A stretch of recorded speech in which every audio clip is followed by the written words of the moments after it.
Welcome to Snow League. This is the biggest, most prestigious and creative halfpipe competition tour on the planet. This is the business end of the championship as well. It's the third event of 4, and we're very happy to say that we're returning to the spiritual home of Snow League, Buttermilk Mountain in stunning Aspen, Colorado. My name's Ed Lee, and I'm joined by a man who needs no introduction. We're going to give him one anyway, though. Snow League founder and the King Midas of snowboarding. Everything he touches turns to gold. Sean White. How you doing, Sean? I'm great. And yet, like you said, third stop at Aspen. I'm so excited to be here, and we got some amazing weather, so today's going to be unreal. Okay, it's really clear when you built this thing that you wanted to do something different to that traditional half-pipe format. Yeah. What makes Snow League so unique? Look, I wanted to really redefine the way we do the finals for these competitions. And so traditionally, it's just the best run out of 3. And I thought, that's been going for so long. Why don't we change it up? And now we do a best 2 out of 3 format, and it's a head-to-head. So these athletes are battling each other, moving on to the next round all the way to the finish. But it's just played out so well. The athletes love it. It's exciting for the fans. And, it's been great. A lot of strategy, and it feels like every single one of those matchups is a head-to-head. Yes. Okay, we've got a full team around this venue bringing you all of the action today. So let's introduce them, and we'll start with 2 people. If snowboarding was the Matrix, would be Morpheus and the Oracle. It's T-Bird and Tina Dixon. And Ed, I'm going to say that you are also a very wise man. And right now we are standing on the side of the half pipe in front of the height meter. If you take a look at it, 25 feet. It is absolutely massive. And T-Bird, you would never think anyone would go that high. You would never think that unless you were tuning in and seeing the highlights from yesterday. Japan's Kaishu Hirano making Snow League history by touching the top of the height meter. 25-foot first hit backside air. It was absolutely incredible. Yeah, it was definitely an electric moment. And to award that today, Snow League has introduced the Jeep Biggest Air Badge. This goes on the jersey of the athlete. After the first quarterfinal run, whoever has set the record for the highest air, they will hold this, and that will be the record that is chased throughout the competition. But T-Bird, who can we look for today? It's so hard to choose, but I would say my 2 favorites looking at the start list for both the men and the women. On the men's side, current Snow League overall points leader Yuto Totsuka, and it won't be a straight air. This kid is capable of touching that 20 to 25 foot mark while spinning. On the women's side, coming out of Spain, Queralt Castellet, consistent amplitude in the half pipe. She could be wearing that badge by the day's end. Yeah, I like those picks. It truly is unbelievable how big these athletes go, but it is a judge event, so we're going to head over to Connor Manning for more on that. Am standing here in the judges booth with 7 of the world's best judges. 1 head judge, 6 scoring judges. They'll be basing their scores off an overall impression system, which means they'll be looking at each rider's difficulty, amplitude, variety, and execution. As the scores come in, we'll drop the highs and the lows. The rest will be averaged for the athlete's score. Now let's throw it out to Nalco. Thanks, Connor. I'm at the Marriott Bonvoy American Express rooftop deck, where the view of the pipe is absolutely spectacular. Moments from now, the gates are going to open and the fans are going to come flooding in. They're going to pack this place with spectators. The athletes told me they love the energy. They love the vibe. They also love the format, how different this competition is, how creative and strategic they have to be. Olympic gold medalist Yuto Totsuka told me now that he's achieved his Olympic dream, he's so excited to be able to evolve his snowboarding and to see where it can go. And that journey begins with the Snow League here today. He's excited to showcase his very best. And speaking of the very best, let's send it down to Chris Grenier. Thanks, Naoko. Today is perfect. Primetime conditions, gorgeous half pipe. We can expect to see some big tricks from these athletes today. Now, my picks, the underdogs, the spicy picks. I want to give you a couple names. First, the American Jake Pates is riding with supreme confidence, as well as Sarah Shimizu, who was #1 qualifier. Only 16 years old. So I expect to see some big stuff from Diesel's dogs, my spicy picks. Ed, to you. Spicy takes indeed, Diesel, but I agree with them. Jake Pates and Sarah Shimizu. Yeah. Sean, I know your crystal ball's in full working order, though. You picked Yuto for the win here in Aspen last year, and then Yuto for the gold, maybe a little bit undercover at the Olympics. Yeah. Who do you fancy for the men's here today? I mean, with Yumu not making finals, I really feel like, obviously, Yuto's the favorite to win. But I got to say, Cam Melville Eyes from New Zealand, he has the tricks. He didn't really put down, I think, what he wanted at the Olympics. And if he does it here, it's going to be a challenging run to beat. And then for the women's, I would agree with the team. Definitely Sarah. She's, 16? Yep. She's crushing it. And I think she's going to put down some amazing runs. So we'll see. Big day. Okay, I can see everyone rushing out to the bookmakers right now. We've got the quarterfinals coming up very shortly. The top two in the world, Sena Tomita versus Mitsuki Ono. We'll be back right after the break here at Snow League, brought to you by Jeep. There is only one.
For decades, the world's best in the halfpipe have pushed it to the limit. And no one has defined the sport more than Shaun White. His vision, his legacy, his drive, it all leads here. Welcome to the Snow League. 4 global events to crown one world champion. Today, the Snow League returns to Aspen for Event 3 of the inaugural season, where the championship standings are taking shape. The Japanese have dominated both the men's and women's fields, but the Americans loom, poised on home soil and ready to narrow the divide. Here, rivalries come to a head. One last opportunity to settle scores and stake a claim before the final event in Locks. This is the Snow League. The sun is out, the energy is high, and the strategies are being formulated. This is the Snow League, event number 3. Welcome to beautiful Aspen, Colorado. We are going to get underway with the women's quarterfinals, but let's take a look at the championship standings as it stands. Right now, Sena Tomita is in the lead, but only by 10 points because Mitsuki Ono is following very closely. Gaon Choi, Patty Zhou, and Maddie Mastro will be trying to make a move up the leaderboard here in Aspen, Colorado. All right, well, let's take a look at the brackets. They have been set. Qualifiers were yesterday, and take a look at these matchups. There are some good ones, especially with that first one. It is the veteran Gerald Castellet going up against Rise Kudo, Ruki Tomita, and Maddie Mastro, Sena Tomita, and Mitsuki Ono. That's going to be a defining one, and Brooke DeHaan, Sarah Shimizu. Welcome, everybody. Again, I am Tina Dixon, joined alongside Tom Oneroso aka T-Bird, and our judge analyst, Connor Manning. And we're going to kick things off, go to the top of the pipe with Queralt Castellet.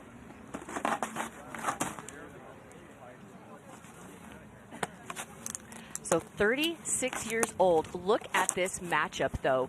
But I'm going to say it's the veteran against the rising star. Queralt is 36. Rise, 16 years old, part of that really strong Japanese team.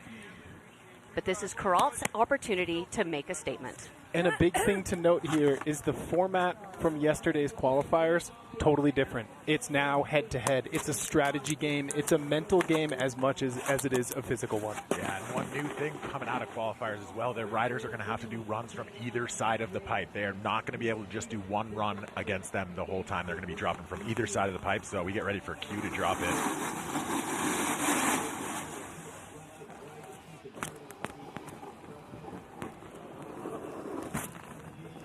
Queralt Castellet, the goofy footer, kicking things off with a frontside alley-oop and clipping the lip of the pipe on the way down. And this right here is where the strategy comes into play, right, Connor? It is where the strategy comes into play, because now we've got Rise Kudo, who just saw Queralt go down. She knows her score is going to be lower. She can drop into her weaker side wall and drop that run first. 100%. That's a really good point. So how it works, each rider takes one run.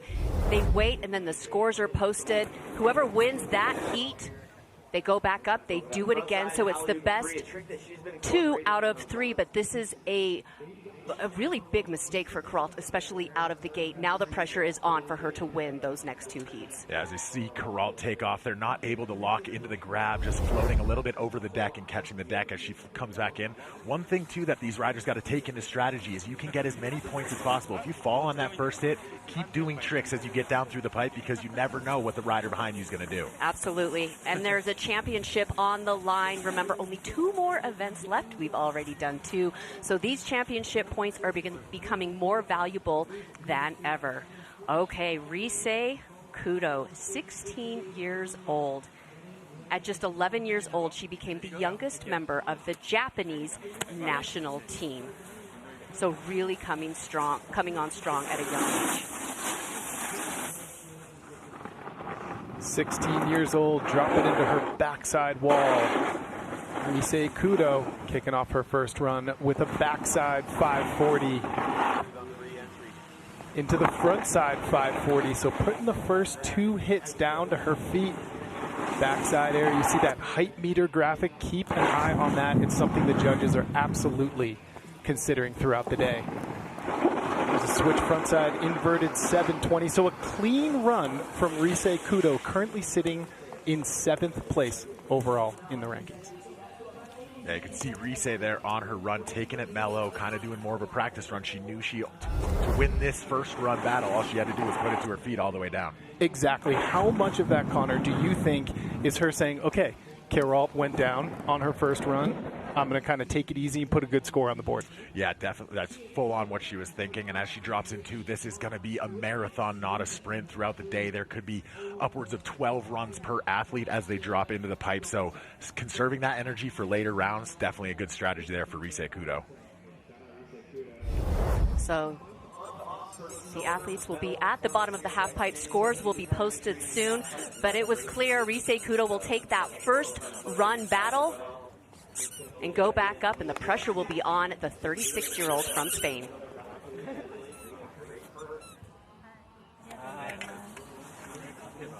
Heat number 2. Look at this, Maddie Mastro going up against Ruki Tamita, and I think there's a lot to be said here with this quarterfinal matchup. Maddie came out with that first event, posted a good result, but not necessarily the best result that she wanted. She's coming into this, I'd say, with a lot of redemption. She's been injured throughout the season. And talking to her earlier, she's like, I'm in a good headspace. I want to have a lot of fun. And when she's in that headspace of having a lot of fun, she's tough to beat. And Maddie's in a very interesting position here, currently sitting 5th in the overall Snow League rankings. However, 4th and 3rd, right above her, Patty Jo and Gaun Choi, are not here. So right now, Maddie Mastro is currently sitting on 90 overall points. She can jump up in this heat. Yes, for sure. exactly. So this is a great opportunity for Maddie Mastro. But first of all, she's got to get through this quarterfinals. And her competitor, her opponent in this quarterfinals, Ruki Tomita. Out of Japan, she was an Olympian in 2022. She's the younger sister of Senna Tomita.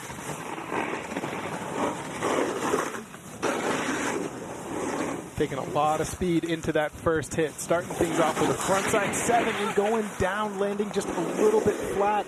As you can see, weather and conditions will be a factor today.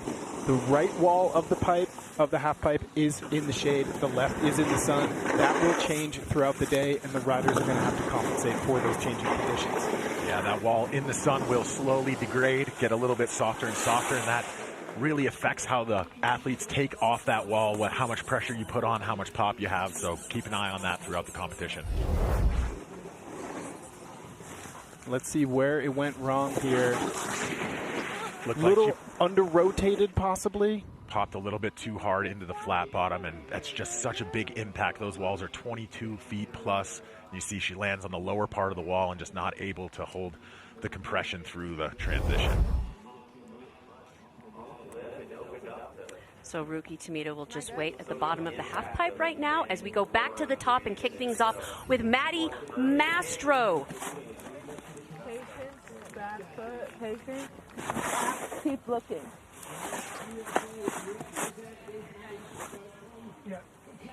Jump up when you want it. Build, chest up.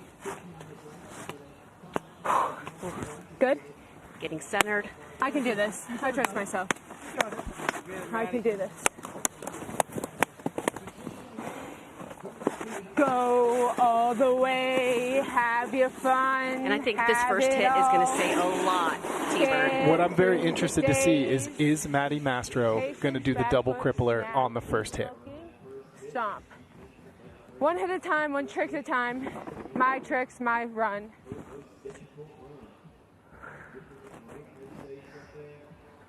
I can do this. I can do this. Pull the trick if I want to. I pull the trick. Patience, snap, keep looking. My fucking tricks. Have fun. And It's just keep snowboarding. an eye on this first Do trick it. for Maddie. After you're happy in the front seat. I think it's going to be the double crippler. Nope, she's going to keep it single crippler. Okay, so putting it to her feet. Into the backside 900. Just gets it around. Into the front side 540. This run is shaping up very nicely for Maddie Mastro. She knows the door is open. Backside 540 into the front side 720. What's it going to be here at the bottom? The hawk and flip. Maddie Mastro puts it to her feet, and the crowd knows it. And it is going to be a confidence booster, absolutely, with that first run. Yeah, Maddie there with her run, taking it easy. We didn't see the double crippler at the top, but that's part of strategy and what we were talking about earlier. It's a long day. Conserve that energy, save those tricks until you need them. And this is where it'll swap in the next rep, so she won't have the benefit of dropping second and seeing what Ruki does. She'll have to drop first, and then Ruki will have the benefit. Exactly. As we check out the replay here, kind of missing that grab just a little bit on that backside 900, but puts it to her feet. That is veteran status right there. When things go wrong, knowing how to ride it out. One of the things for the viewers out there, too, if you look at the bottom right part of the screen, you'll see what the tricks are. Anytime that's green, it's very good for the riders. The execution is that first one, and then the amplitude is the second one. Anytime it's gray, that's kind of average, and anytime it's in the red, that's lower or subpar. Yeah, I love it that they can break it down. We can see the names of the tricks, actually, how high they go, and the reaction from her judge up top is a positive one. And Mastro will take that first run battle.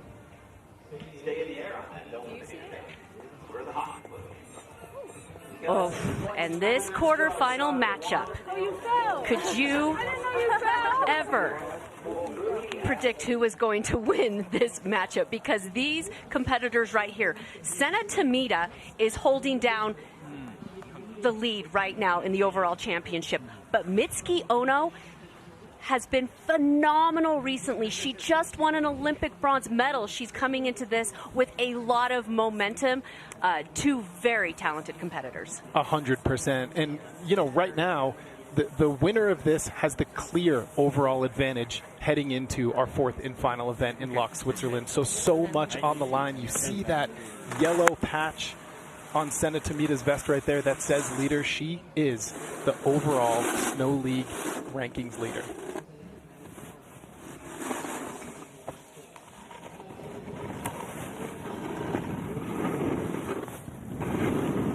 Senna Tomita coming in hot, starting things off with a huge frontside 900 into the backside 540. Frontside 720, putting it down. And I think here we're going to see the cab 720. Indeed we are. How will Senna Tomita end her run? Going for frontside 1080, so slamming the gavel down in run one is Senna Tomita. Well, and she needed to do that because she knows that Mitsuki Ono can beat her. So throwing out a good run, showing us the consistency that we know her for. Yeah, very solid run there for Senna Tomita. Starts it off with the frontside 900, gets the grab. That's the execution the judges are looking for. Difficulty of the trick is up there as well. Keeping good amplitude all the way down the pipe as we see the switch frontside 720 locks into the grab on the frontside edge. And then finishes it out with this very difficult frontside 1080. Comes up a little bit short on the landing, lands a little on the deck, so maybe a hit right there from the judges, but overall, a really good run there for Senna Tomita. You see grabbing the tip and tail, right, Connor? That plays into the judging where you grab your snowboard. If you're always grabbing between your bindings, you're going to get docked for that. You got to kind of venture outside the comfort zone. Yeah, that's the variety portion that the judges are looking at. How many different ways you spin, where you grab your board differently. If you can switch it up on every single trick, that will bump that variety score in the judges' minds. Yeah, and especially here at Snow League, every little grab, every little landing makes a huge difference. And now it is Mitsuki Ono's turn to answer back to what Senna Tomita just did. Mitsuki, age 21 years old.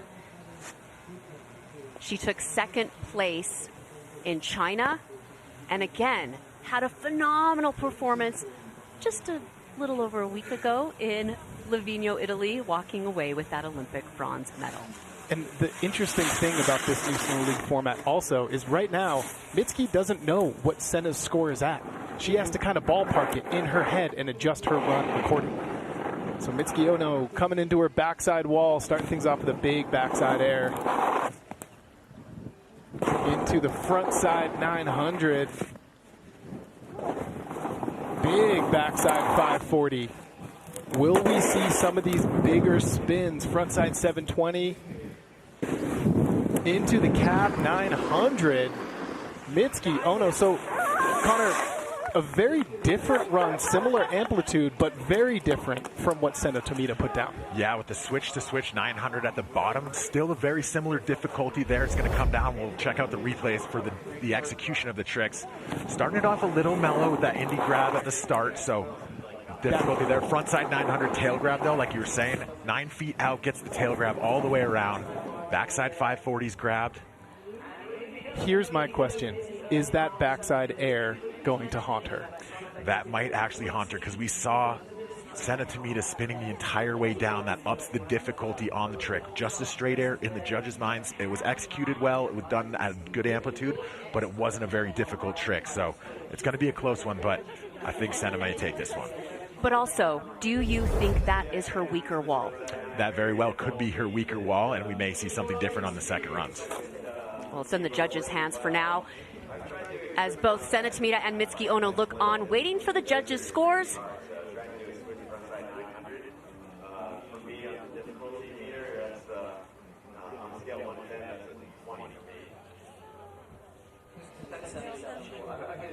Connor, as they take their time, you've been in this position before when the judges are in the booth. Yeah, they are. What are they doing? They were trying to make sure they had that on point. So the range of scores is going to go all the way through this entire quarterfinal so they can get the rankings proper. So they have to look at the previous heats runs as well to put the score in where they want it. Yeah, taking their time to make sure that one was right, but it goes to Tomita as we head up to the top for the Quarterfinal matchup number 4. This is Brooke DeHaan out of Canada up against Sarah Shimizu from Japan. And talking about a young rider, 16 years old, Sarah comes to us as the #1 qualifier. She scored a 93, the highest score that we saw all day yesterday in qualifying. But before we get to her run, we're going to start with Brooke DeHaan. And I'm going to say this 20-year-old, the pressure is on because she needs to be absolutely perfect here. 100%. She's going up head-to-head against an absolute weapon. But currently sitting in 9th overall, Brooke DeHaan dropping in to her backside wall. Huge backside air. That was up around the 15-foot mark. Into the front side 900, landing super low on that wall. You see she did lose a little bit of speed. Connor, how important is it to land really high up on that transition every single hit? Landing up at the top of the transition shows execution to the highest level. It also keeps your speed into those next hits, like you were saying, to keep that amplitude up. The judges are looking for the amplitude not only on the first hit, but all the way down the pipe. If you can increase that amplitude as you come down the pipe, even better for you. She held on to it, though. That was a really good run from Brooke DeHaan, and she does not have much room, much margin of error headed up against Sarah Shimizu. Look at that 15-foot plus backside air. You see the front side 900 there, getting 12 feet out on the front 9, but check this out. Not able to lock into that grab, getting off axis a little bit. Just taps the grab and then has to whip it around. And that throws her a little bit lower down into that transition. You see the hand touch there. Short grab. The execution on that 9, not the greatest, but the amplitude was good. So we'll see what the judges decide to throw this one. Yeah, we've got to keep in mind also that the Jeep Biggest Air Award is at play. And it comes into play, especially after this first quarterfinals run. So Brooke DeHaan making a statement with that huge backside air. And now Sarah Shimizu will answer back, the youngest competitor here at event number 3. This is her first Snow League appearance. She finished 4th at the 2026 Milano Cortina Olympics. An X Games gold medalist back in January in the halfpipe. So an amazing, incredible season for this young athlete. #1 qualifier, Sarah Shimizu, coming into her front side wall. Big front side 720. Into the cab 720. So back-to-back 7s. There's a front side 900. Into the backside 540. I think she can turn that into a 9, so foot on the brake a little bit. But Connor, like you said, it's a marathon, not a sprint here at Snow League. And that is definitely Sarah seeing the run that she just saw from Brooke with the instability she had. She knew she had to do a clean run and keep that same difficulty level to just edge out this first run. So very strategical in how she's riding the pipe. We know she's got the 9. We know she's got a 10. Keeping that in the bag, wait until she needs it. But it was still packed full of difficulty. Exactly. Check this out right there. Front side 720, getting inverted, holding the grab all the way around. Mirror image right there. Shorter grab on the switch 7. But the front side 900, grabbing tail, way out on the tip of the board. Backside 540 gets the grab. So very technical run here for Sarah. Not the most difficult, but she gets the execution on all the tricks, lands properly. And you see there, look at where are her eyes right now. I mean, the air awareness of these athletes, always knowing where they are when the consequences are so high, is just mind-blowing to me. Another thing the judges are looking for too, T-Bird, is how quiet the body is across the flat bottom. It's not just how the rider or athletes are in the air, it's how they ride across that flat bottom. If you're quiet, you're pumping the transition, that counts in the execution of the run as well. And she makes everything look effortless.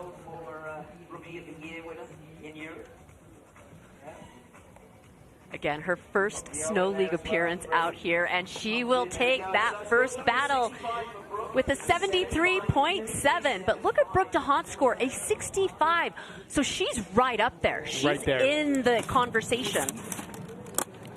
And Brooke DeHaan is another rider. If she can get out of this round, she's currently sitting 9th overall. She can make some moves up that overall leaderboard. Yeah, remember, keep in mind that overall championship, the points are really important, especially at this stage of the championship.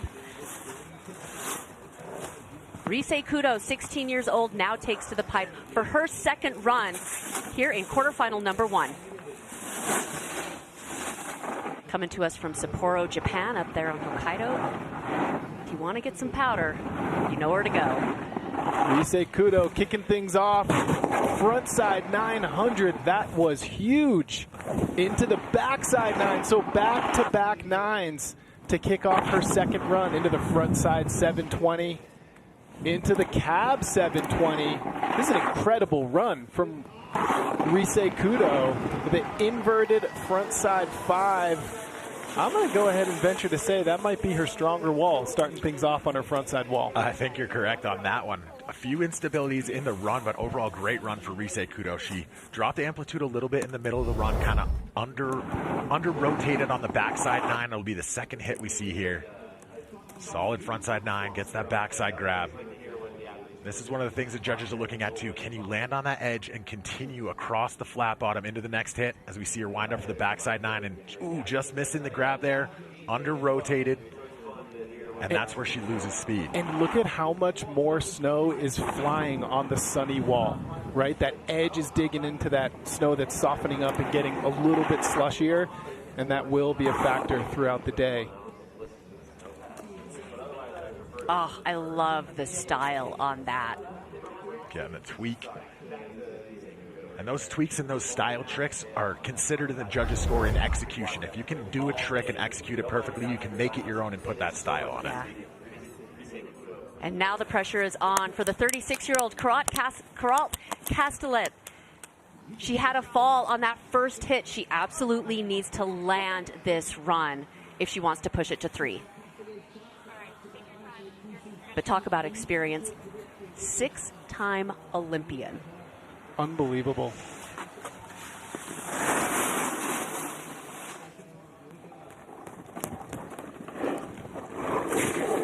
Feet to the fire. Peralt Castellet has to bring the heat. Huge frontside 540. Peralt, known for her amplitude. Massive alley-oop 3. To the switchback 3. Setting up to spin backside. Going backside 900. Oh yeah, Peralt got the memo. She knows she needs to bring it, ending it with a frontside 900. That run was sick. I think she even surprised herself with that one.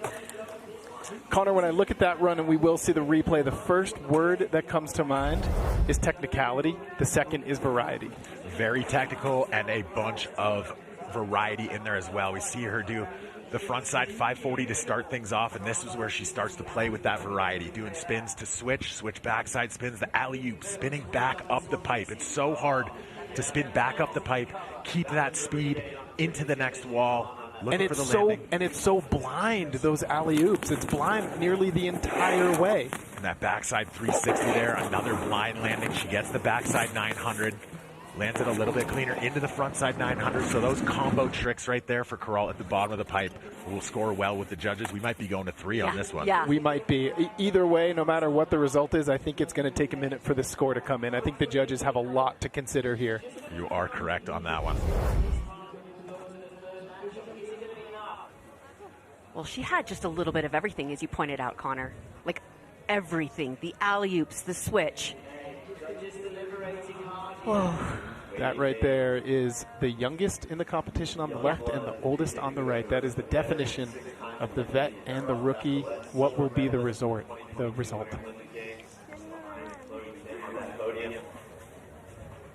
So a 20-year difference between these two athletes. It's incredible as they stand down at the bottom. The rising star, Rise Kudo, and the experienced 6-time Olympian, Peralt Castellet.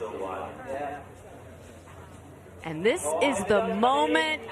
Oh, and it goes to Rise Kudo, and she will take that first matchup here in the quarterfinals. What do you think of that, Connor? I think it came down to, in the judges' minds, maybe amplitude. Rise going a little bit bigger. She was a little bit short on the 9, but that was the only instability she had in the run. Whereas Peralt, with a little bit lower amplitude, she's got the same tricks, but a little bit less difficulty in the lower spins. So I think that's where Rise was able to take Peralt. Either way, a great run that she put together there. And now it's Maddie Mastro's turn to lock this down, lock in her spot in the semifinal. Let's take it down, get through the days. Method, front 5, back 9, front 7, cab 7, crippler. Patience. We just heard a run. Yeah, she's mixing things up here. Just calling it for you, T-Bird.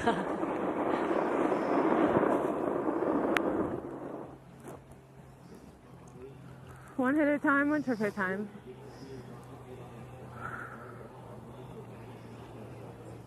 Again, getting centered and just taking in the moment. I can do this. I got this. Have fun. Well, the question is, can Maddie Mastro, after walking through the door Ruki Tomita left open, can she close the door? Big backside air into the front side at 540. She called it.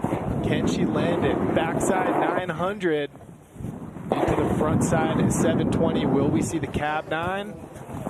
She's going to keep it hawk and flip. And the crippler, so mixing it up a little bit. Haven't seen Maddie do that run in a minute, and man, that was smooth. One of the things here at Snow League that forces the riders to hit that different wall to start out and throws you into completely different runs. So Maddie's showing that she's got 2 full runs in this pipe. Oh, how? Oh, I dropped first. That's what you said. She has to go. I'm so confused by this. She has to go now. Okay. I'm like, where is she? A new format, head to head, a little bit different than what we see in other contests. Athletes trying to figure it out. There's Maddie with Ryan Wackendorfer. Saw him ride incredibly well yesterday. Unfortunately, didn't make it as we check out the replay here of Maddie Mastro. Yeah, again, the 5-5 or 540 at the top. Here's the hawk and flip there. Look at getting the grab all the way around, spots the landing, puts it down to the top of that transition. One more hit here, 6 hits in the pipe as well. Another thing, being able to keep your amplitude and get 6 hits in the pipe shows the judge your use of pipe is very solid. So Maddie going to come in with a pretty high score there for that run. All right, so Mastro's job is done for now. I mean, yeah, just the suspense of not knowing the score after the run. Yeah. You know? Yeah. You want that satisfaction of like, okay, how did I do? Come on, you guys. Let me know. Let me know. Really puts the riders and the audience and the announcers in the pressure cooker. And especially the athlete at the top, Ruki Tomita, going, okay, wait, do I do my hardest here? How do I do this? How do I formulate this run? While also being forced to drop on the opposing wall of the run you just took. But I love it, and we heard Sean talk about that earlier, just challenging these athletes, giving them something else to look at when they approach contests. So Mastro won the first run. She's the current leader. So if Ruki Tomita wants to go to 3, she's got to land it here.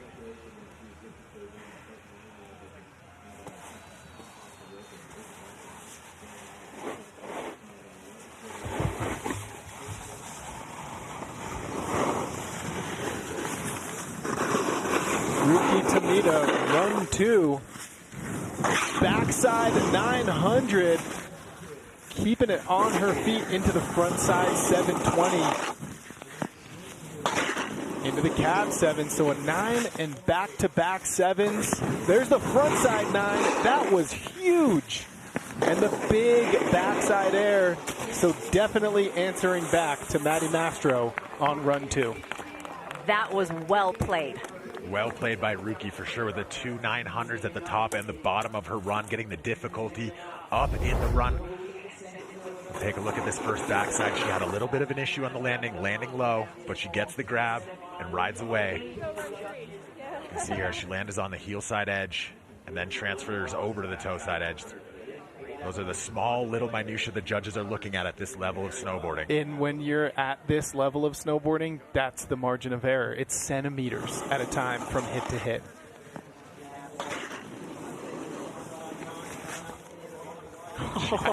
Okay, here's something interesting about that run is she seemingly hit one of those Mario Kart yellow arrows in the middle of the pipe. It was her second to last hit, was her biggest hit. Yeah, she was building speed throughout.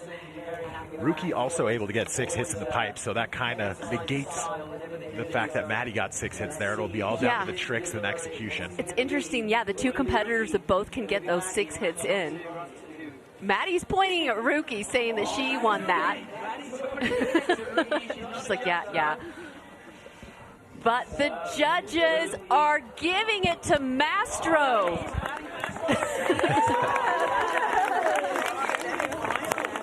And I think that goes back to what we were talking about earlier, just a little bit of instability on that execution at this level. We saw Maddie come down with a very clean, well-executed run. After the first 2 stops, the judges got together with the athletes and tried to talk to them about what they thought they really wanted the scores to focus on, and execution was one of them. Yeah, all right. Well, let's head down to Nauko. Maddie, you said you're already building out your third run because you thought Rookie won that round? Yeah, that was a really solid one from her. It was impressive to see her come under pressure and put one down. So I was like, oh my God, I got to get my stuff together for run 3 now. Well, now you can relax a bit. Listen, yesterday you put down a heater and qualifying double crippler. Today, the first run you played it clean, but kind of safe, yeah? Yeah, we have a long day ahead of us. Hopefully, fingers crossed, I have a long day ahead of me with a lot of snowboarding to do. So I like to start kind of building a solid foundation and build a nice strong foundation and build off that and not tire myself out too quickly here. All right, good luck here in the next round. Congratulations. Thank you so much. Thank you, Rookie. That was really fun. A couple things I love about that interview. A, the smile that's on her face. B, the camaraderie between her and Rookie and the respect that she had for her opponent and her competitor and recognizing talent. And then also just that strategy of building throughout the rest of the day. Back up to the top, Senna Tomita, who is the current leader of this matchup number 3. Probably the most heated matchup so far against Mitsuki Ono. The Senna Tomita, age 26. She won event 1. Yeah, so far we've had 2 matchups here on day 2 and 2 eliminations. Will we see another, or will it go to a tiebreaker? Third and final run. That is up to Senna Tomita, as she's going to be forced to drop into her backside wall to start her second run.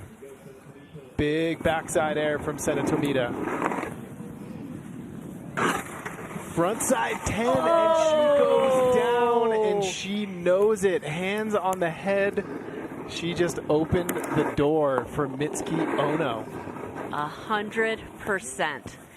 But what I noticed is she's putting that 1080, she's moving it up the pipe. So she knows this is what's so great. She knows the skill sets and the ability of Mitsuki Ono. So she's like, I got to lock this down. I got to change up my run here. Drops into the frontside 10. You see her reaching for that tail grab, not quite getting it. And as she comes down around a little bit, under-rotated, needs to get that board under her feet to ride straight out. And right there, you see the heel edge give out. That wall is very icy. It will remain icy for most of the day, while the opposing wall is only going to get warmer, a little bit slushier. So that's going to be the contradiction in conditions that these athletes are going to have to deal with throughout the day. All right, well, Mitsuki Ono now. The door has been open. She just needs to walk through it right now.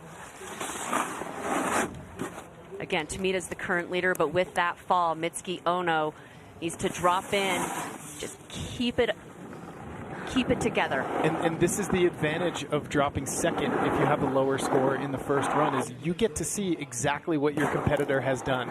As Mitsuki Ono starts things off with a frontside 900 into a backside 540. So she's going full foot on the gas. Frontside 720 into the cab 720. All she's got to do is stay on her feet. Frontside 5, little bobble there. Don't think that's going to matter, Connor. Not going to matter too much at all with the fall at the top for Senna Tomita. So Mitsuki Ono, we talked about her first run maybe being on her harder side, dropping into that backside wall. She drops into the frontside wall for the second run, able to put down a run. She goes for the 5 at the bottom. I think she's got a 1080 there. As you can see the tail grab there, grabbing all the way out on the tip of the board, frontside 900. See the edge change right there, so smooth, right across the flat bottom. Yeah, it's those tiny little intricacies that really only the slow-mo replay can highlight how quick they go edge to edge in that flat bottom to keep their amplitude. Able to get the double grab, adding difficulty and execution to that 720. Grab on the 720, so a very solid run there for Mitsuki Ono. What I love, too, is her first run. We talked about it. It was probably her weaker wall. And so she played the she played this competition. Like, there is a it's not just the best of 3 runs. And then when it gets to a third run, if we do go there, which I would imagine we're going to, you can drop in on your best wall no matter what. Once you've dropped in from both walls, the third run goes on to whatever wall you'd like to drop in on. And we're going to 3 for the quarterfinal matchup number 3. But now, for quarterfinal matchup number 4, Sarah Shimizu, the #1 qualifier against Brooke DeHaan.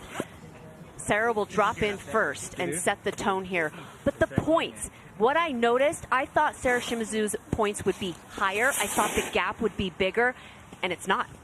So Brooke DeHaan still has an opportunity here. But Sarah Shimizu, she's going to want to lock it down and just put together a high-scoring run here. And Sarah's one of those riders that you can see it season after season in competitive snowboarding. She's just building momentum from event to event right now. Huge Dylan roll right there into the front side 720. She's going to go cab 720. Look at that height meter, nearly 11 feet out. Front side 900. Into the backside 900. That was a burner of a run from Sarah Shimizu. Sarah putting that one down. That is really going to put the pressure on Brooke DeHaan. Brooke's got the amplitude on her side, but Sarah went a little bit bigger than she did in her first run on that second run. And the 9-to-9 combo at the bottom of the run is just so difficult. One of the more difficult combos we're seeing out here. The judges will reward that. Execution on the tricks, getting the grabs, getting good amplitude. Just watch how quiet she is through the flat bottom. Yeah, not a single movement. It's just the metal edge of her snowboard ripping through that flat bottom every time. Yeah, she just cruises through this half pipe with some of the most difficult tricks. But what I've loved, too, about Snow League is seeing these athletes put together new combinations. I'm so used to seeing the same run over and over again, and now I get to see such a wider skill set from these athletes. Well, and that's how you progress a sport, right? 100%. Is gently force the riders a little bit outside of their comfort zone, and they will always adapt because they're elite athletes. Yeah. And that's one of the things that Sean really wanted to do with this format. The head-to-head format. Sarah Shimizu is in the lead right now. Will she secure it with that run? Well, if Brooke had anything to say about it, she wants to go to 3. But before she drops in, we have the announcement that she had the current highest air, over 14 feet. So she's got the biggest air. She set the record that will be held throughout the day, and the athletes will be chasing that record. Brooke DeHaan, 20 years old, out of Calgary, Alberta.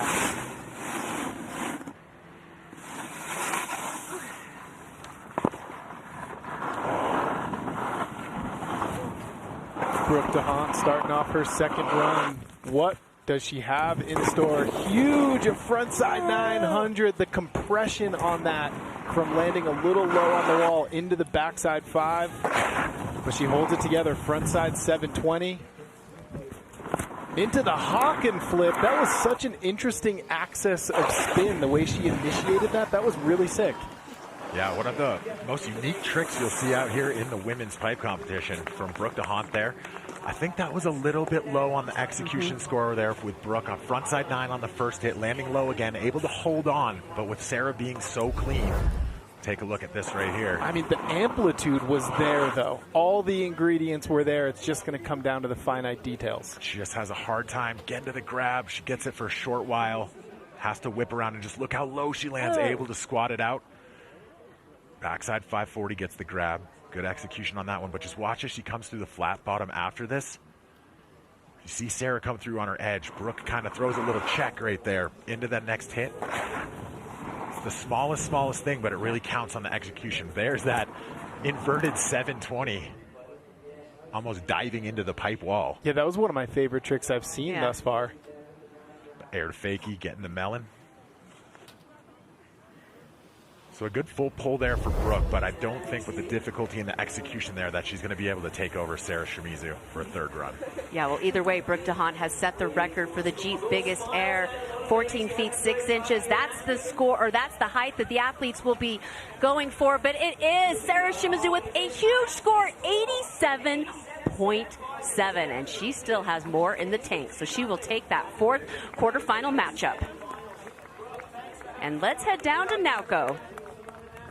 All right, catching up here is Sarah Shimizu, who makes it through to the semifinals.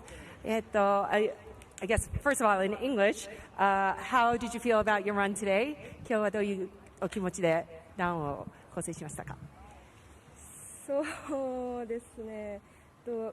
今回初めてのスノーリーグで初めてのトーナメント戦で、なんだろう、まあ普段の大会よりかは結構考えてルーティンをやったのが難しかったかなと思います。It's her first ever Snow League competition, so she kind of approached it with the same way she does all the competitions, and she thought maybe that tactic was a little bit tricky and difficult, but she manages to make it through the semifinals. おめでとうございます。Thank you. Oh, well, she's going to be scary when she really, truly does figure out this format because she has a lot of tricks in the bag. So 3 matchups have been set, but we got to go to the top and determine one more with 2 of the best competitors out here, Sena Tomita and Mitsuki Ono. They've both won one, with the third run finally making the difference. Well, and what more could you ask for? Right now, number 1 versus number 2 in the overall standings. Yeah. Well, when we looked at that first, we looked at the start sheet and we looked at this quarterfinal matchup, we knew it was going to be like this.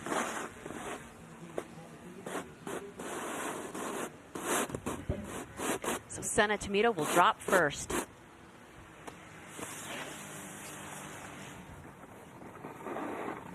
Taking a lot of speed into her frontside wall. Will we see the front 10? Frontside 900 into the backside 540. Sena looks like she's setting up for something. Frontside 720 into the cab 7. Will we see the 10 on that icy wall? We will! Frontside 1080 from Sena Tomita. What? That's the run she was looking for. Very solid run there from Sena Tomita. The one thing that I would maybe knock on it is the variety of the run. All the spins were down the pipe, one backside spin, the rest were frontside or switch frontside. So her variety not very high, trick difficulty and execution up there, but the variety of tricks and spins and grabs not quite as high. So we'll see if that's something Mitsuki Ono can actually capitalize on.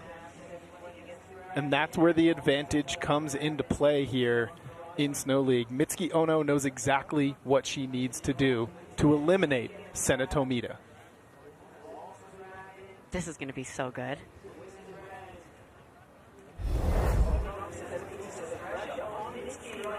Yeah, but Sena Tomita's got to be feeling good about that run.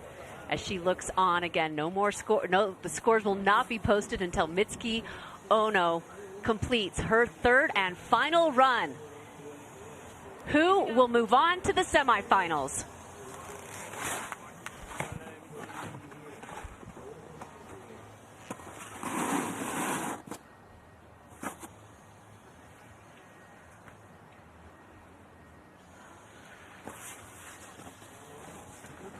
It's game time. It's Ono, big ollie into the pipe. Frontside 900 as the snow is flying into the backside 540. Frontside 720, super smooth and slow. Oh! Mitsuki Ono going for the switch to switch 9, just popping a little bit over the deck on that soft wall. It's so hard to know where your pop's got to be when the wall's deteriorating and getting slushier like that. And that's just going to change throughout the day. Super unfortunate for Mitsuki Ono. Let's hope she's okay. She's up. She has medical talking to her right now. But she had a heater going. It was a very similar run to Sena Tomita's. Rolling through, she had very similar tricks up top until she went for the switch to switch 900 instead of the 7. Yeah, and you can see the concern on Sena Tomita's face. Hoping that she's okay. Yeah, and that's something to remember is all these men and women athletes out here are competitors, but they are friends first and foremost. They never want to see anyone get hurt. They want everyone to bring their best, stay healthy, put a run to their feet. Well, yeah, I mean, they travel together. They go to these competitions together. They're in practices together. Freya, can you lead us around the pipe?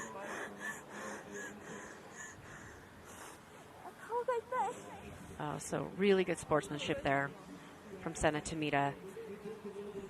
You know, she wishes Mitsuki Ono and hoping that she's okay. Well, let's take a look at a replay and Connor just break this down exactly what happened. So as she comes in for the switch 9 there, we just see she doesn't quite get the pop off the lip, going for the rotation over the pop. It's so hard to get both of those proper on that wall. She takes off a little bit early, so not quite getting to the vert, which throws her a little bit over the deck, and it's a blind landing coming around on that switch frontside 900. And just a compression right there on the top of the deck. It's just really a matter of 1 to 2 feet more of airtime. She would have gotten that around, matched the transition, and ridden out. That's the margin that these athletes are walking like a tightrope. And a thumbs up. I like seeing that. We like seeing the thumbs up from Mitsuki Ono. And regardless, she put on a fantastic show here.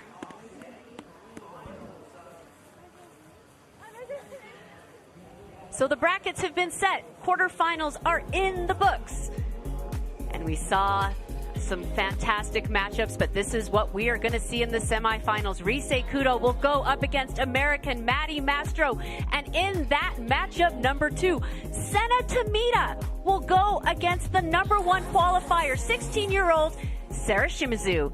It is going to be a good one.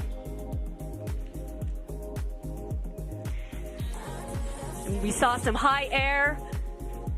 The biggest air record has been set that these athletes will be chasing.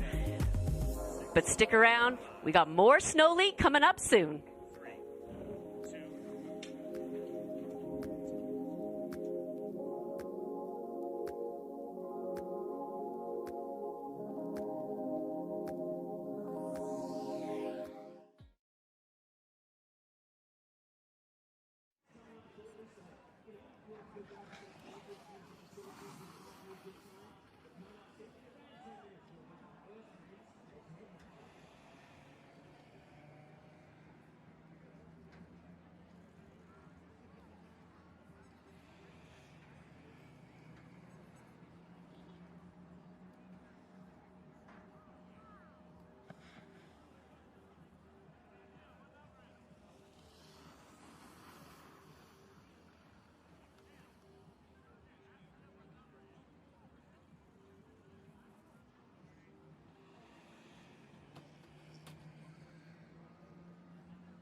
Snow League is brought to you by Pacifico. We are out there. Welcome back to Snow League. We have the men's quarterfinals coming up very shortly, but we're going to unpick some of the action that we've seen in the first round of the women's. Riz Kudo, Maddie Mastro, Senna Tomita and Sarah Shimizu moving through. Maddie Mastro, the only non-Japanese rider to advance. Here in the studio, it's Connor Manning, Tom Monteroso, a.k.a. T-Bird, and Tina Dixon. Great first round, plenty of drama there. And I think you guys discussed it in detail, but Senna Tomita getting the edge over Mitsuki Ono there. That is huge, not just in the quarterfinals in this event, but in the overall standings. Oh, 100%. Yeah, I mean, she came into this with the number one spot in that overall championship, but only by 10 points. Mitsuki Ono could have moved into that spot easily. And just the matchup, the level that they're at, it could have gone either way. And, I mean, the level of riding that we saw in that round as well, it does make you think that we've lost one of the big hitters, but Senna's going to be celebrating. 100%. And the big story for me, too, was Sarah Shimizu, right? Qualified number one overall, dominated that heat against Brooke DeHaan. She had an incredible showing at 16 years old riding in this venue. Okay, Connor, what we can't ignore from that, though, she may have gone out, but Brooke DeHaan absolutely in the stratosphere in that first round. 14.5-foot air on that first hit, first run, going 14.5 feet on the method. So we've got Brooke DeHaan wearing that badge right now. We'll see if anyone can take her down. Take a look at it here. Okay, so this comp is live all day. Anyone can go for this. Look at that huge backside edge. Do you think she had that in the back of her mind when she dropped in? She had to have, for sure, going in, dropping in. She knows we saw a lot of straight airs on the weaker walls of the riders.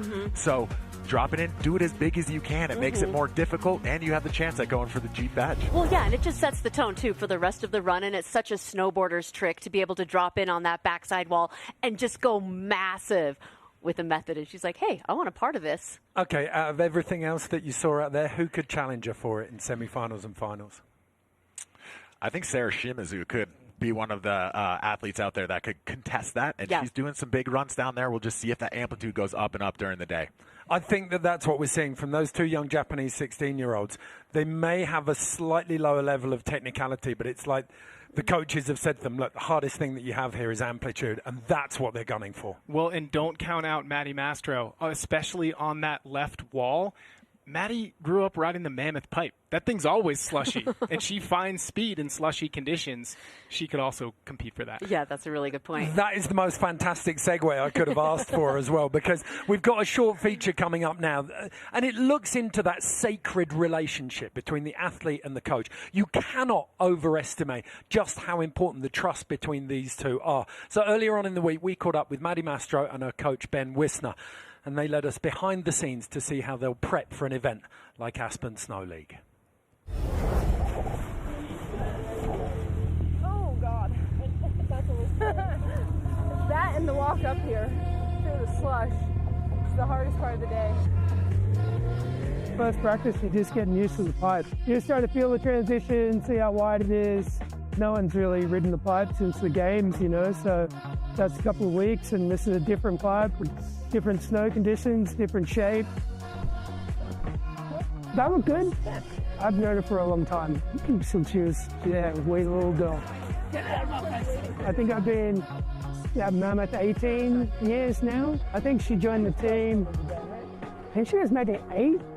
Watch her grow into the woman she is today is pretty sweet. She's a badass girl, and I want my daughters to be just like her.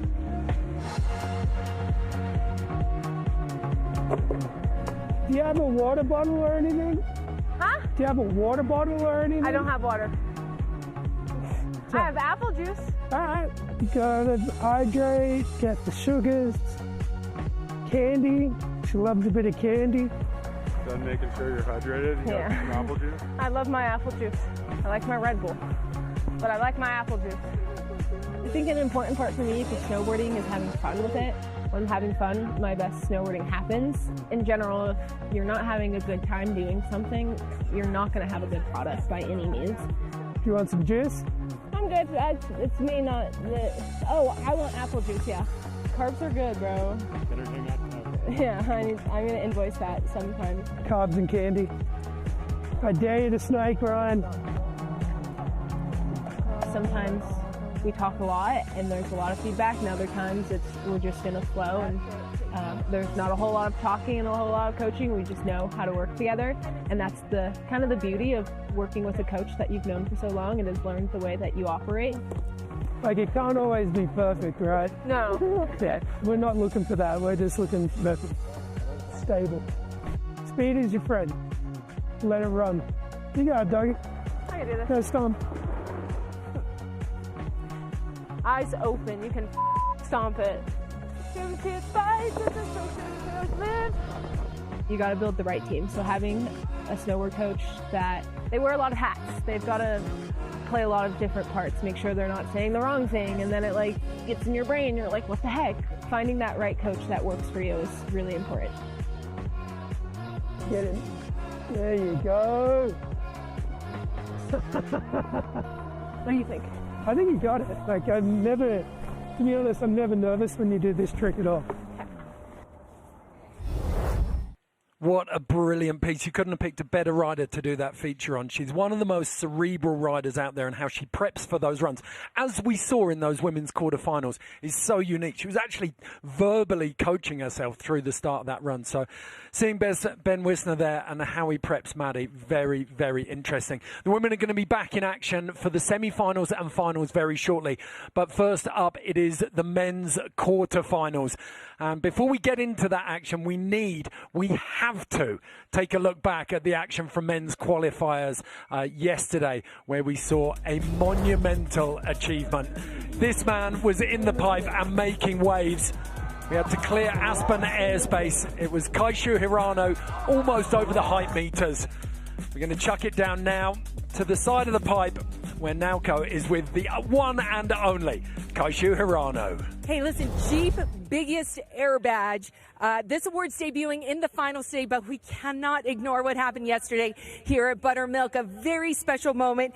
Unofficially, the highest half-pipe air ever in history. Kaishu Hirano, we are awarding you with the honorary award for the Jeep Biggest Air Award. Congratulations. Omedetou gozaimasu. Thank you so much. And there it is, the Jeep Biggest Air. いや、昨日は本当に神業のような高さを見せてくれました。栄翔おめでとうございます。一言、in English or in Japanese, a word about yesterday's crazy big air. I'm glad I'm alive. Thank you so much, everyone. I'm so happy to hear, and happy highest Jeep. Thank you so much. Congratulations, Kaishu. That was awesome. All right, Ed, back to you. Thank you so much, Naoko. Kaishu letting his riding do the talking there. Absolutely love that kid. Okay, this is the bracket for men's quarterfinals. We've got that rage battle up at the top there. Ruki Hirano just missed out on the Olympic podium. Cam Melville didn't get a chance to claim back-to-back triples. He's got those in his arsenal. Then it's Chase Blackwell going up against the number one seed, Yuto Totsuka. And then straight off the back of that, the All-American battle, Lucas Foster, Jake Pates, then Pat Bergener, Ryusei Yamada. So 4 mouth-watering matchups, but kicking off with this one, and it promises to be something special. These two have both got so much to offer, T-Bird. I mean, this is a dream matchup here in run number 1. You see Cam Melville Ives. This kid is an absolute force. He's like a little Jack Russell Terrier strapped into a snowboard, just full foot to the gas all the time. And he is like a dog with a bone. Once he gets in this pipe, he will not let a run go. If you've got any interest in the Premier League as well, these two have got a little bit of an internal grudge match. Cam Melville Ives, a Liverpool fan, Ruka Hirano, a mad Man City fan. So they'll definitely be playing for bragging rights on that front as well. Cam Melville Ives going to drop first. Now, it looks like he's going to drop in on Ryder's right-hand wall as well. Sets him up for that cab triple 14. It certainly does. And here's the big thing, though, and I know Cam Melville Ives knows this, but we were saying it in the women's first heat. This is a marathon, not a sprint. So dropping in switch. There is the switch triple 14. On a slushy wall. Into the alley-oop double backside rodeo. Cam Melville Ives back 12.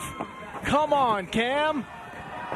And the front 14. You got to be kidding me. 2 14s to open us up. That huge alley-oop, second hit, and the triple to open. Look at the amplitude on the run as well. Cam Melville is going absolutely monster out of the pipe. 15-foot highest air, 13.5 feet, all the way down the pipe. As we take a look at this first trick, the triple 1440 gets the grab, the landing, going massive. Watch how long he grabs it, gets the double grab. So that's kind of the cheat code for the judges right there, not tucking his hand underneath his knee. He's getting the double grab, but that gives him the ball initiative of being able to spin that fast. That back double 12 into so 2 triples. T-Bird actually wrote something down on a piece of paper and then showed it to me, and I can't say it out loud, but it does describe what we've just seen. Absolutely incredible. Has anyone told Cam this is quarterfinals? Well, he's up against Ruka Hirano. Every single one of these matchups is a final. There's nowhere to hide when you're going up against this kid. And Ruka, like Cam's got an axe to grind off the back of the Olympics.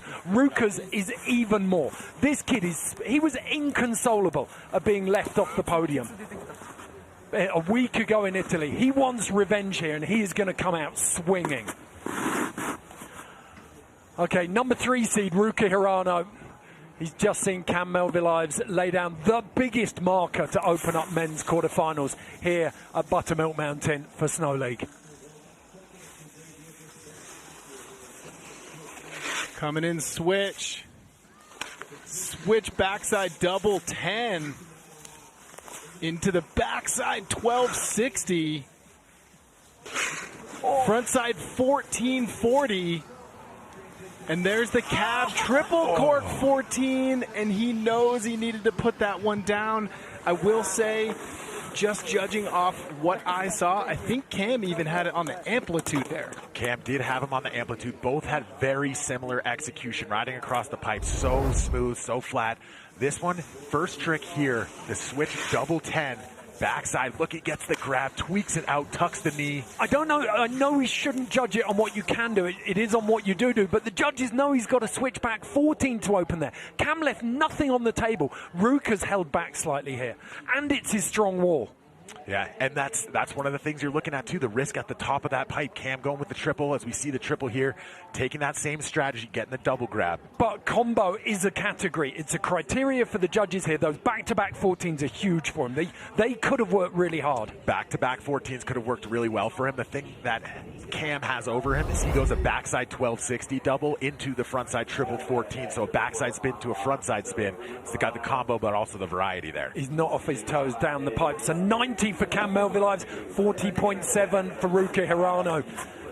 The young Kiwi in the driving seat in the first of our quarterfinals. Take a breath, gentlemen. This is getting intense already. Okay. Chase Blackwell going up against our current standings leader, Yuto Totsuka. So Yuto's 1-1 comes second in 1. His record is outstanding. But how is he going to cope with the emotional come down from that gold medal at the Olympic Games just over a week ago in Italy? Chase Blackwell has got to give it absolutely everything here. There is nowhere to hide for the kid from Breckenridge. Chase Blackwell dropping in switch. Huge ollie into the pipe there. Switch double back 12. Unfortunately, not quite able to get it around. What do you think went wrong there, Connor? It looks like it was a similar issue he was having during qualifier. He just doesn't get quite the snap in the rotation. He's got to get the grab early to initiate that spin, and it just doesn't look like he was able to get it. Getting some more tricks down here. That's a solid thing. He doesn't know what Yuto's going to do. If Yuto goes down, he could still get more points by doing more tricks farther down in the pipe. Well, you mentioned it, Connor. We saw him drop this trick, the switchback 12, in his first run of qualifying. Second run, he dialed this down to a 10. See how he's not able to initiate the grab right off the bat. He's not able to keep that spin going. And you see just a little under-rotated, not able to get the body above the board and ride down into the transition. Okay.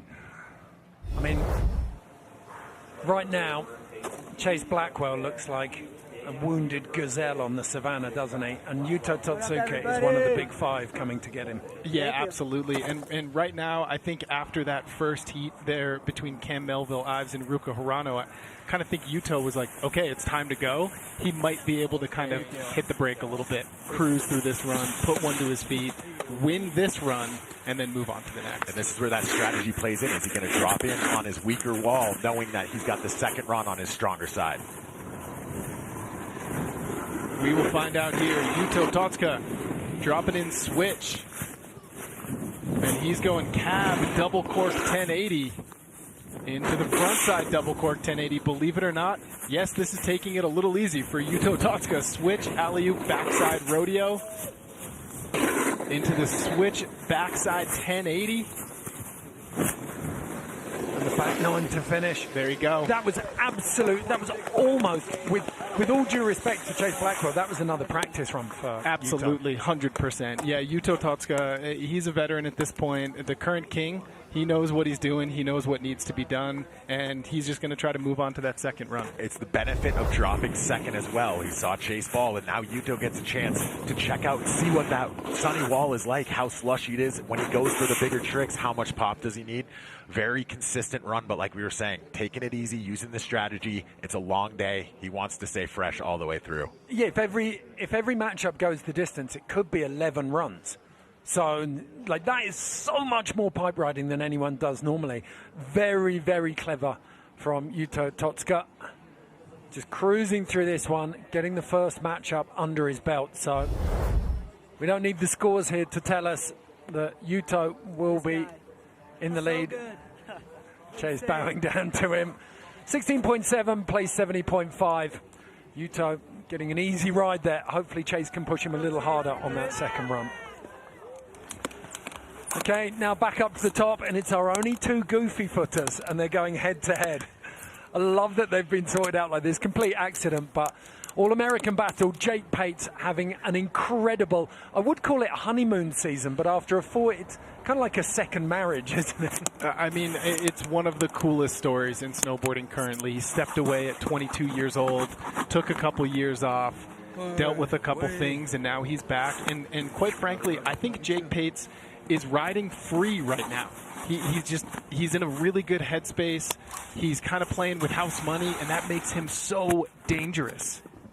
So an 8th at the Olympics, qualified in 12th place, had a couple of really big runs, and he's got something here. He got an 89. He did come through the last chance qualifier, but he was only a point off the top seeds. So he's right there. Looking like he's going switch back double 10 right there. Into the backside double 12. Jake Pates is putting it together. Cab double cork 10. Oh yeah, he is flowing right now. One thing that's so noticeable about Jake and how he's been riding lately is his amplitude remains the same on every single hit. That's a testament to his edge work. Very much so. And it is one of those things that will always, we're going to keep saying amplitude, amplitude, amplitude. It makes every trick more difficult. And as we watch Jake drop in here to the switch backside 1080, pops it, gets the grab all the way through. And I love the rotation on it, too. Check out the blind landing right here. Beautiful work. And the amplitude comes from the fact that, yeah, you've got the gymnastic ability for all of the athletes here to get these tricks down. Oh, beautiful. Going weddle to tail, mute to tail. Yeah, and that's one of the things judges are looking for. If you're able to get the double grab, you've got the execution of that spin and rotation on lock. Jake coming through with the mute to tail, and then we see the 1260 down here at the bottom. He's got a big old handful of quad there. Like, he is holding himself in, and for everything that double grab's done further up, the body grab a bit lower down just to hold himself together there might count against him. They'll usually compare that to another backside or frontside 1260 if the other rider has a quiet arm and gets the grab compared to Jake tucking it. That's where the differentiation will happen. Okay, Lucas Foster. Guy, one of the first, well, the first to land a double alley-oop McTwist in the pipe in Mount Hood in 2022, unveiled it in competition in 23. Sets this off beautifully. Cab double cork 1080 into the front side 12. little bit loose there. Backside 9 into the alley-oop double McTwist. That is his signature move. He just lands a little bit low.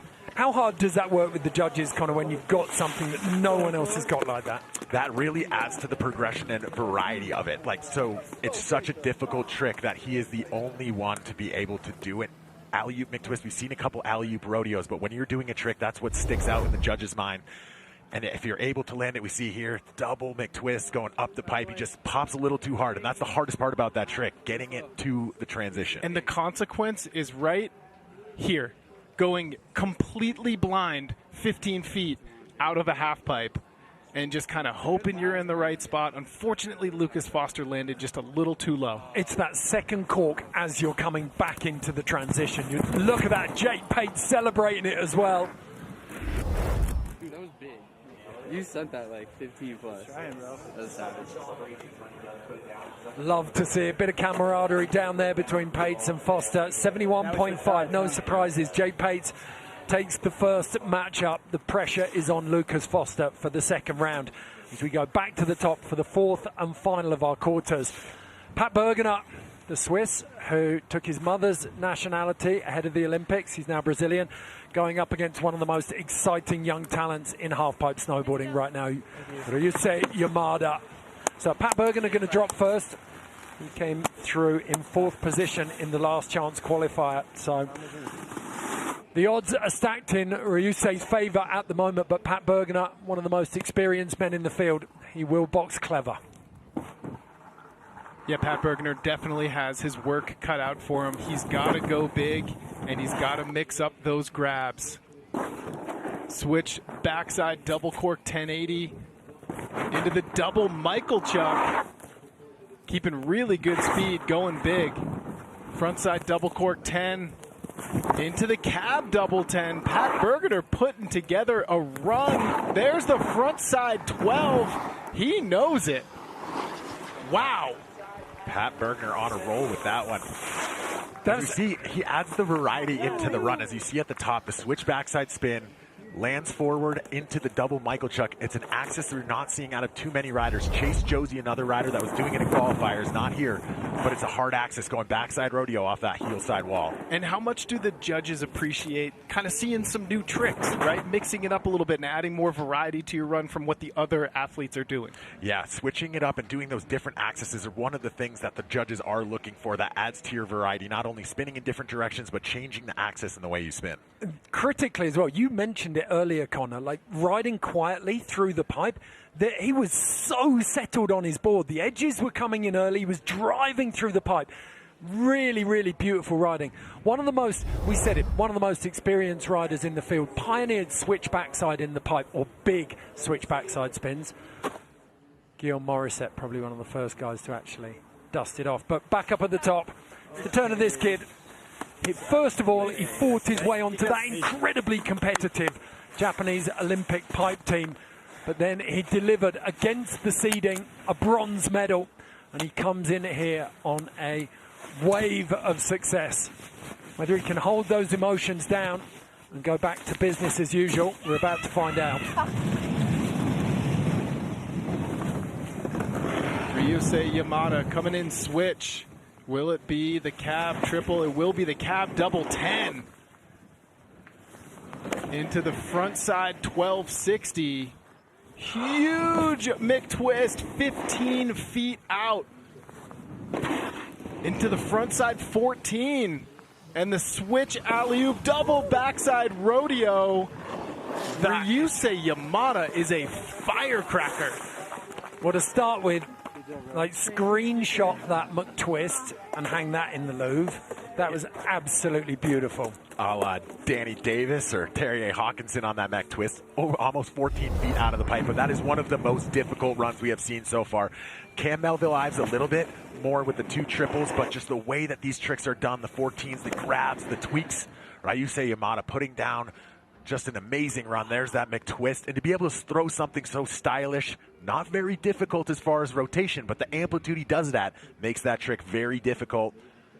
gets the chicken wing and able to put it back down 15-3 out of the pipe. So that's the biggest air we've seen so far in these quarterfinals from the men. And another incredibly difficult trick right there, the switch backside alley-oop double rodeo 9, putting it to his feet. Such a hard trick to land. I mean, the variety is unparalleled in the tricks that Ryusei just did in his run. 70.5 for Pat Bergener, 85 for Ryusei Yamada. So Pat Bergener with a valiant effort, but there's nothing he can do to stop the kid who has broken the mold of Japanese pipe riding. Ryusei Yamada at the moment coming out of qualifying as the #1 seed has the edge there. So we go back up to the top of the draw. Cam Melville-Ives in the driving seat going up against Ruka Hirano.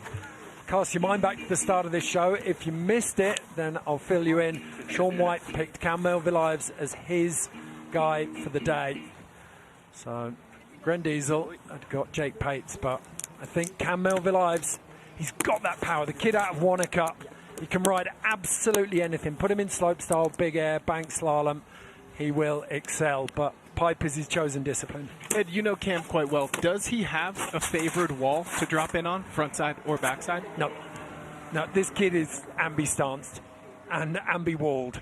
I don't know if that's even a term. We're going to have to come up with a word for it because it is in Snow League now. So he's got that 93. His twin brother, Finn, is current half-pipe world champion in free ski, and he was X Games gold medalist. Pipe DNA runs deep with these two. And if you're Cam Melville-Ives, knowing that Ruka Hirano dropped second, you are foot to the gas right now, dropping in on his front side wall. Alley-oop, double backside rodeo. What a trick to kick off with. Into the backside 12. We might get back-to-back triples. 14. That's what he's going to try and do there. He's going to link back-to-back triples there. So still continuing on, even though he sat down on that. We saw the switch backside alley-oop double rodeo as well down at the bottom. So just a little bit of a pretty big instability there on the triple cork. But the combination of that run to keep speed going from a double alley-oop rodeo into the backside 1260, grabbing tail the whole time. Pretty incredible ride. However, for Cam. Connor, did you hear the creak? Because that's the door being left open for Ruka Hirano at the moment. And that is a terrifying proposition. Look at this. That is probably one of the most difficult backside 1260s you will see. Grabbing tail and keeping that rotation is so hard. There you see the double grab on the triple. Cam is an Energizer bunny. He doesn't have an off switch. This kid just wants to send all day. And we saw it in that first run. He's not warming up anywhere. He just wants to put Ruka under as much pressure as possible. But in this Snow League format, sometimes that can bite you a little bit, right? Because it's a lot of snowboarding. If you make it all the way to finals, especially if you throw in a couple tie breaks, it's a lot of runs. Honestly, this kid's a human power station. He's just going to run all day. But what does Ruka Hirano do now? Does he try and step up and get something down and get his brain in the game? Because he's going to have to go to 3, even if he makes this. Or does he back off a little bit and try and warm up? Well, it was only really kind of a butt check there from Cam. So Ruka's going to have to put down a very solid run to get there in general. He's got the difficulty in it, just a little bit of an instability. Ruka's going to have to do a pretty difficult run and execute it really well. Okay, and like Cam, it's his weaker side.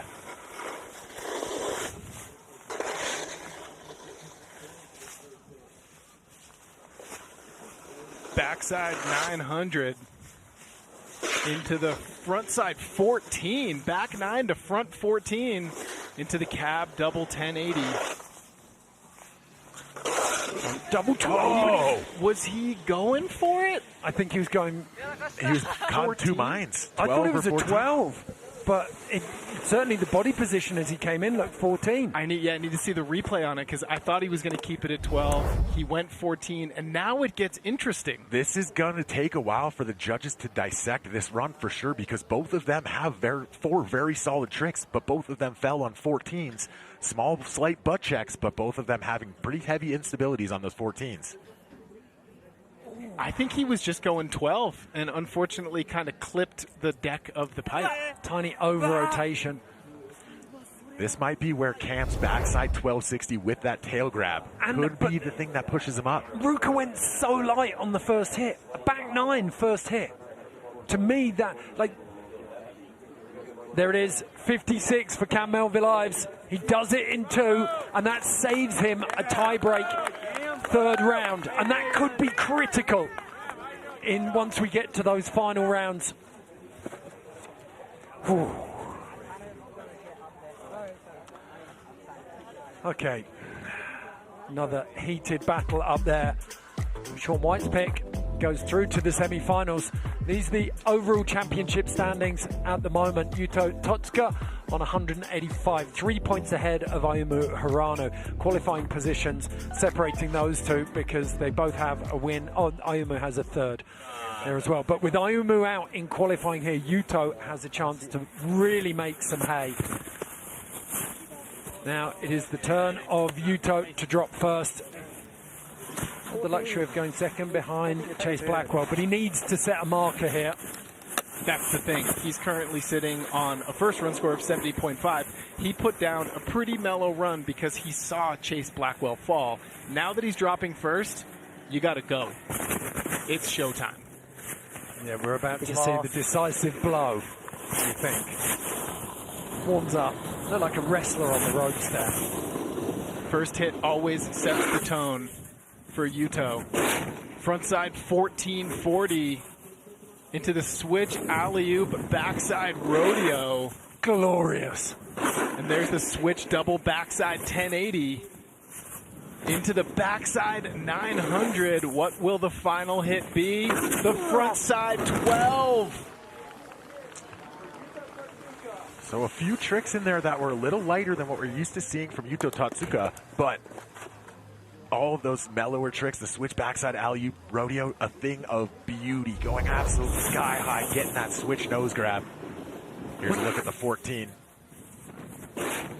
That was massive. And the moment he's got that down, he knows that he's put something that Chase can't chase, for want of a better word.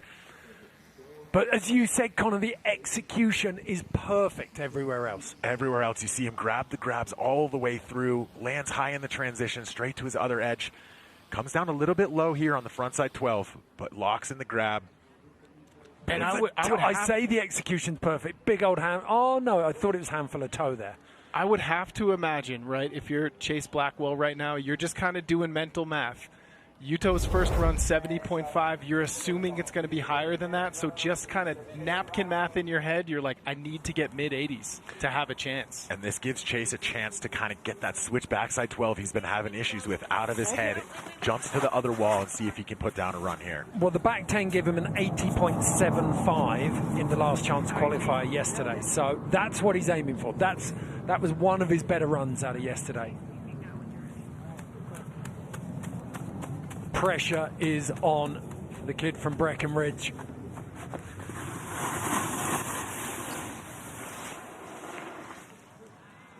Clutch run for Chase Blackwell.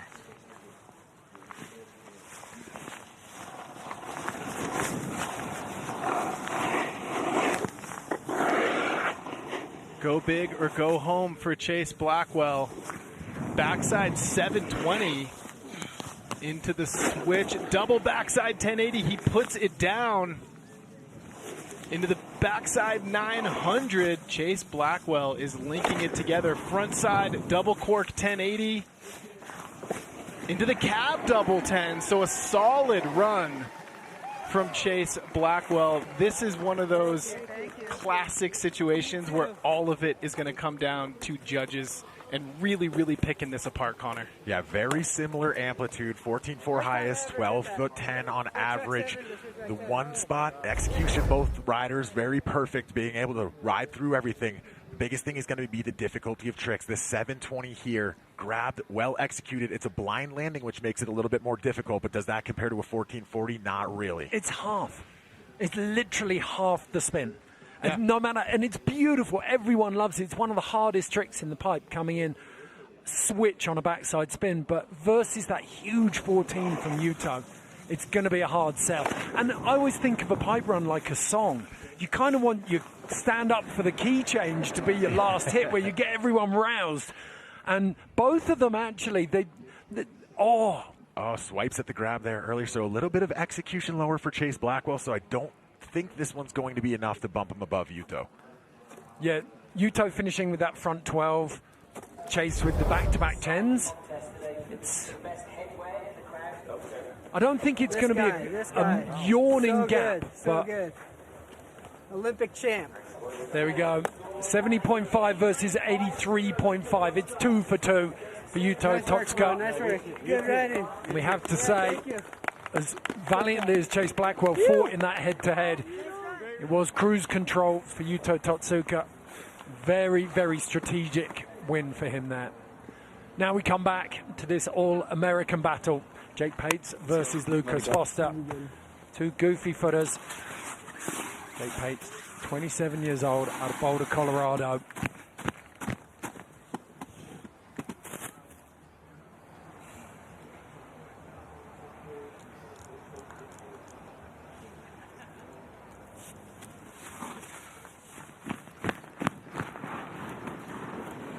Here it is, jersey 81, Jake Pates. All in big time into the double Michael Chuck.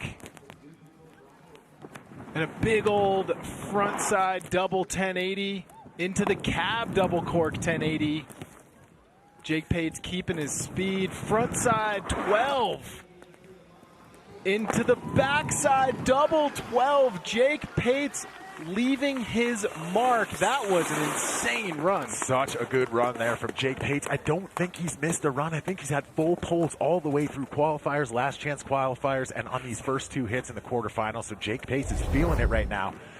And this is where he switches it up to get the variety. This double Michael Chuck at the top. It's a double rodeo, gets the grab. Arm is way out there.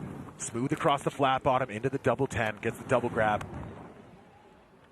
And there's something about Jake Pates' style. He's just so, stock and squared up and done correctly. He's really aesthetically pleasing to watch him ride. Check out this backside 1260. Starts it out with a mute, and as he gets to the second rotation, gets the tail grab. Just pinching the end there. It counts. It's a tickle. I loved the access on that double Michael Chuck up at the top. As you said, Connor, like that trailing arm, he had all the confidence to just let it hang out. You can see him growing back into his riding as well with every comp that he does. So Lucas Foster, Jake Pates has applied the pressure, and now Foster has to answer. He's got some huge tricks in there. He's got to go back to the double McTwist. Has to. That's a statement ender for a run. Especially after witnessing what Jake Pates just put down. Lucas Foster, can he do it? Force a third run. Frontside 1080 from Lucas Foster into the cab double 1080. It's going to be the frontside 12, standing that up. Backside double cork 12, he's not going to have the speed. Sticking with an alley-oop McTwist, so this is a tough one. Really good start to his run, but that last hit, Connor, might hurt him. Yeah, the amplitude on that last hit will definitely hurt him. I think Jake is going to take this one, but Lucas coming in out swinging at the beginning. The one thing that I would take away from it, he goes front 10 tail grab, and then on the second hit on that same wall, he goes front 12 tail grab. So very similar, not much variety in there. So even if he was able to pull off the double McTwist, the double 12 into the double McTwist, and it still would have been a talking point. He's lost his amplitude here, and the back double 12 just comes in a little bit squat, doesn't it? And he kills all of the speed here. And he gets the grab on the binding edge rather than on the board. That might be the issue with why he wasn't able to get that rotation he's looking for. And then the grab on the alley-oop McTwist, full boot grab. So I think Jake Pates will be moving on from this quarterfinal Heat 3. So Jake Pates, I think we know which way this one is going to go. And it will be a semi-final performance for Jake Pates. He takes it 71.5 and 73.2 versus 34 and 58.5. It's a clean sweep. The kid out of Boulder, Colorado. Let's hear from Naoko now. She's with Jake Pates. All right, Jake, congratulations. Moving on to the semifinal. You look like you're having so much fun. What's it like out there? Yeah, it's a blast. Everybody's ripping. Sunny day. It's warm out. I'm wearing a sweatshirt, and we got a perfect half pipe. And everybody out here came to watch, cheering us on. So yeah, we're definitely having a good time. Thanks for coming out. All right, good luck in the semis, Jake. Thank you. Jake Pates now going to sit tight and see who he faces in that semi-final. Will most likely be one of these two. Pat Bergener up there, the Brazilian, going up against the young gun, Ryusei Yamada. 12 years separate these two. They broke the mold in Japan when they built this one. So many different tricks, a really eclectic bag. You've got to say, dropping in on his less favoured wall, we're probably going to see a couple of them. We'll reach into that really unorthodox list of tricks that he's got up his sleeve. Alongside the best goggle helmet fit you're going to see today. Coming in switch here, Ryusei Yamada. Switch McTwist. Come on, he knows how to get to my heart. Into the cab double cork 1080. Into the front side 12. Oh! And then just a straight, beautiful McTwist from Ryusei Yamada. Is it the 14? He goes front side 14 and goes down. I don't know if he needed it, but he went for it. We talked about that mirror image, the reflection in those tricks, Connor, and the two McTwists we see here. So well done. Mirror images of each other, switch and forward. Just such a beautiful trick in the half pipe. Unfortunately, going down on the 1440, that will hurt the score. Like you were saying, T-Bird, I don't know if he needed it, but he still has Pat behind him, so he had to put an exclamation point on that final run. And just judging by the eye, it looks like he just kind of ran out of half pipe there quite at the end. He pushed it a little too far to the floor. Well, how many times have we seen this from the two 19-year-olds who are coming up at the moment? Cam Melvillaeves and Ryusei Yamada, both 19, and like Cam put up a meme at the end of the Olympics with Chief Brody from Jaws saying we're going to need a bigger pipe. That's what these kids need. Those were the two examples I was just going to speak to in my head. I don't know if there are two more impressive riders that have kind of been on my radar since the start of Snow League than Cam and Ryusei. Okay, Pat Bergener, he can see the doors ajar here. All he needs is a landed run. If he can do anything like he did in that first run, then he stands a chance here. 100%, absolutely. This is where strategy comes into play. 13th in Aspen last year, 13th in China. This is his first finals appearance at Snow League. And he's got a chink in Ryusei Yamada's armor here that he can exploit if he can land a run.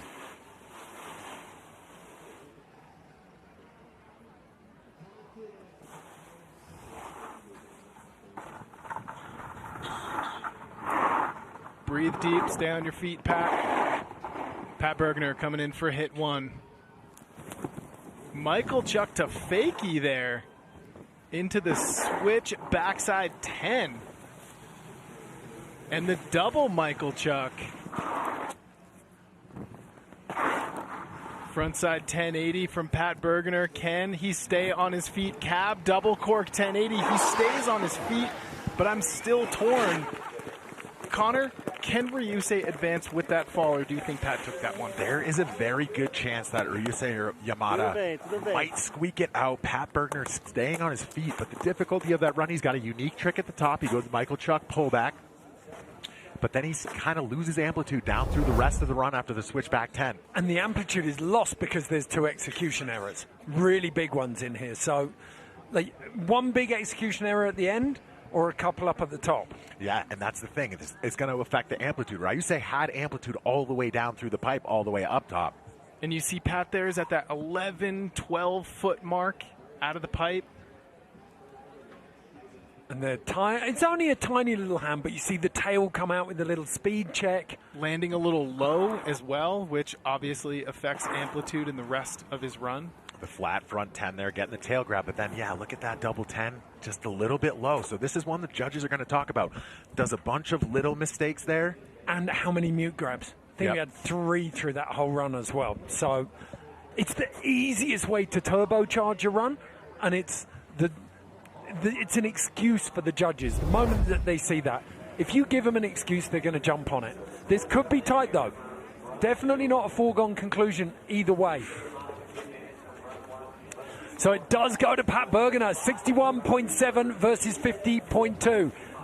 Ryusei Yamada will get forced into a third and final run up against Pat Bergener. A lot of people probably would have seen this as the most perfunctory of all of the quarterfinals. Ryusei absolutely lionizing Pat Bergener, but a mistake there shows just how easy it is to drop these rounds. Absolutely, yeah, and they're going to go up for their tiebreaker run as we're going to get some more snowboarding here. You know, a couple things coming out of it. Cam Melville-Ives, are you kidding me with that first run score of 90? Another thing that I just keep thinking, you know, you look at coming into today, the quarterfinals of the Snow League, you were lacking a couple of the American staples, most notably Alessandro Barbieri. Now looking at the results of what we've seen so far, Chase Blackwell is out. Jake Pates took out Lucas Foster. Jake Pates is the lone American moving on. Is he the face of U.S. halfpipe snowboarding after coming back after a 3-4 year break? If he does, it's the ultimate fairy tale, isn't it? 100%. There's hope for all of us old guys out there. I don't know if 27's old, but yeah, Jake putting down an incredible run. T-Bird, you said it earlier too. Just looks like he's riding free out there. He's really going out, just having fun. He said he's riding in his sweatshirt. It's a sunny day. The crowd's here. He's just getting hyped, and he's just been building. He hasn't fallen on a run throughout the entire competition. So, and I think when we look back at yesterday's qualifiers, there's the main point to look at. You've got 6 Japanese riders in here. They're dominating pipe at the moment. But we lost 3 of the Japanese riders, including number 2 in the overall standings, Ayumu Hirano. I think that really put the cat amongst the pigeons, didn't it? Absolutely, 100%. This is Ayumu Hirano right here, failing to qualify, going down on the cab, double cork 1080. That is a trick that he can land almost in his sleep. Cab, double cork 1440. It was just very unlike Ayumu. Unlike Ayumu, and then the strategy was kind of what blew me away on Ayumu's run as well. He saw that the score he had to beat was a 67.50, and going for a 14 is an unnecessary trick, and he's got the rest of the tricks in the bag. It was just kind of a question on what strategy Ayumu was going for. Yeah, I think we talked about this yesterday. There's potentially, what we're seeing here is someone like Ayumu. He's one of the older riders now. He's been forced in this Olympic cycle between Beijing and Italy to get that switch backside spin. You can't be an elite level pipe rider without all 4 directions of spin, and arguably a 5th axis, like an alley-oop or the chuck flips that we're seeing a lot of at the moment. But in learning that switch backside, he's got that switch back 12 nose grab, only guy with the nose grab on that. Has he sacrificed his complete control of that cab triple 14? Ayumu has been so dominant for so long. Are we witnessing a passing of the baton to the Yutos of the world, to the Ryusei Yamadas of the world? I think we might be. Yep. So back up at the top, they were the 4th and final matchup in our quarterfinals. So we had to take a quick break there while the sleds ferried them back up to the top. But Pat Bergener, against all of the odds, gets to push Ryusei Yamada to a 3rd run down here. And, I mean, everyone is learning this format, but you ask any of these riders behind closed doors, and they will tell you it is strategic. It absolutely is. It's going to flip now, and Ryusei Yamada actually has the advantage because Pat Bergener won the last heat, the last run. Both riders also will be able to drop in on their favored side of the wall because it's a 3rd run. They both dropped from both sides of the wall, 3rd run, whichever you prefer. So now Ryusei gets to sit back and see what Pat is going to do. Therefore, I think giving him a little bit of an advantage in this tiebreaker run. Well, I remember 2016, Pat Bergener unveiling those switchback side 1080s. He'd worked on the switchback 9, but switchback side 1080s were completely new at that stage of pipe riding. And we've seen how hard it's worked for Scotty James. Had that dominant period between 2019 and 2021. Yuto Totsuka went out and learned that trick.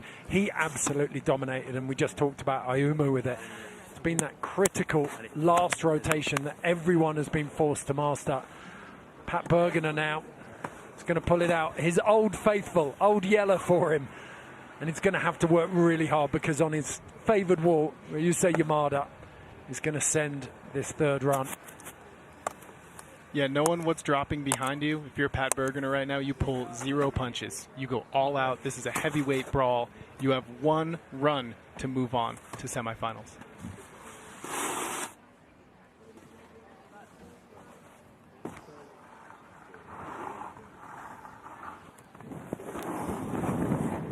Pat Bergener coming in switch. Switch backside double 1080. Into the double Michael Chuck. Front side double cork 1080. Pat Bergener not playing around. Cab double cork 1080.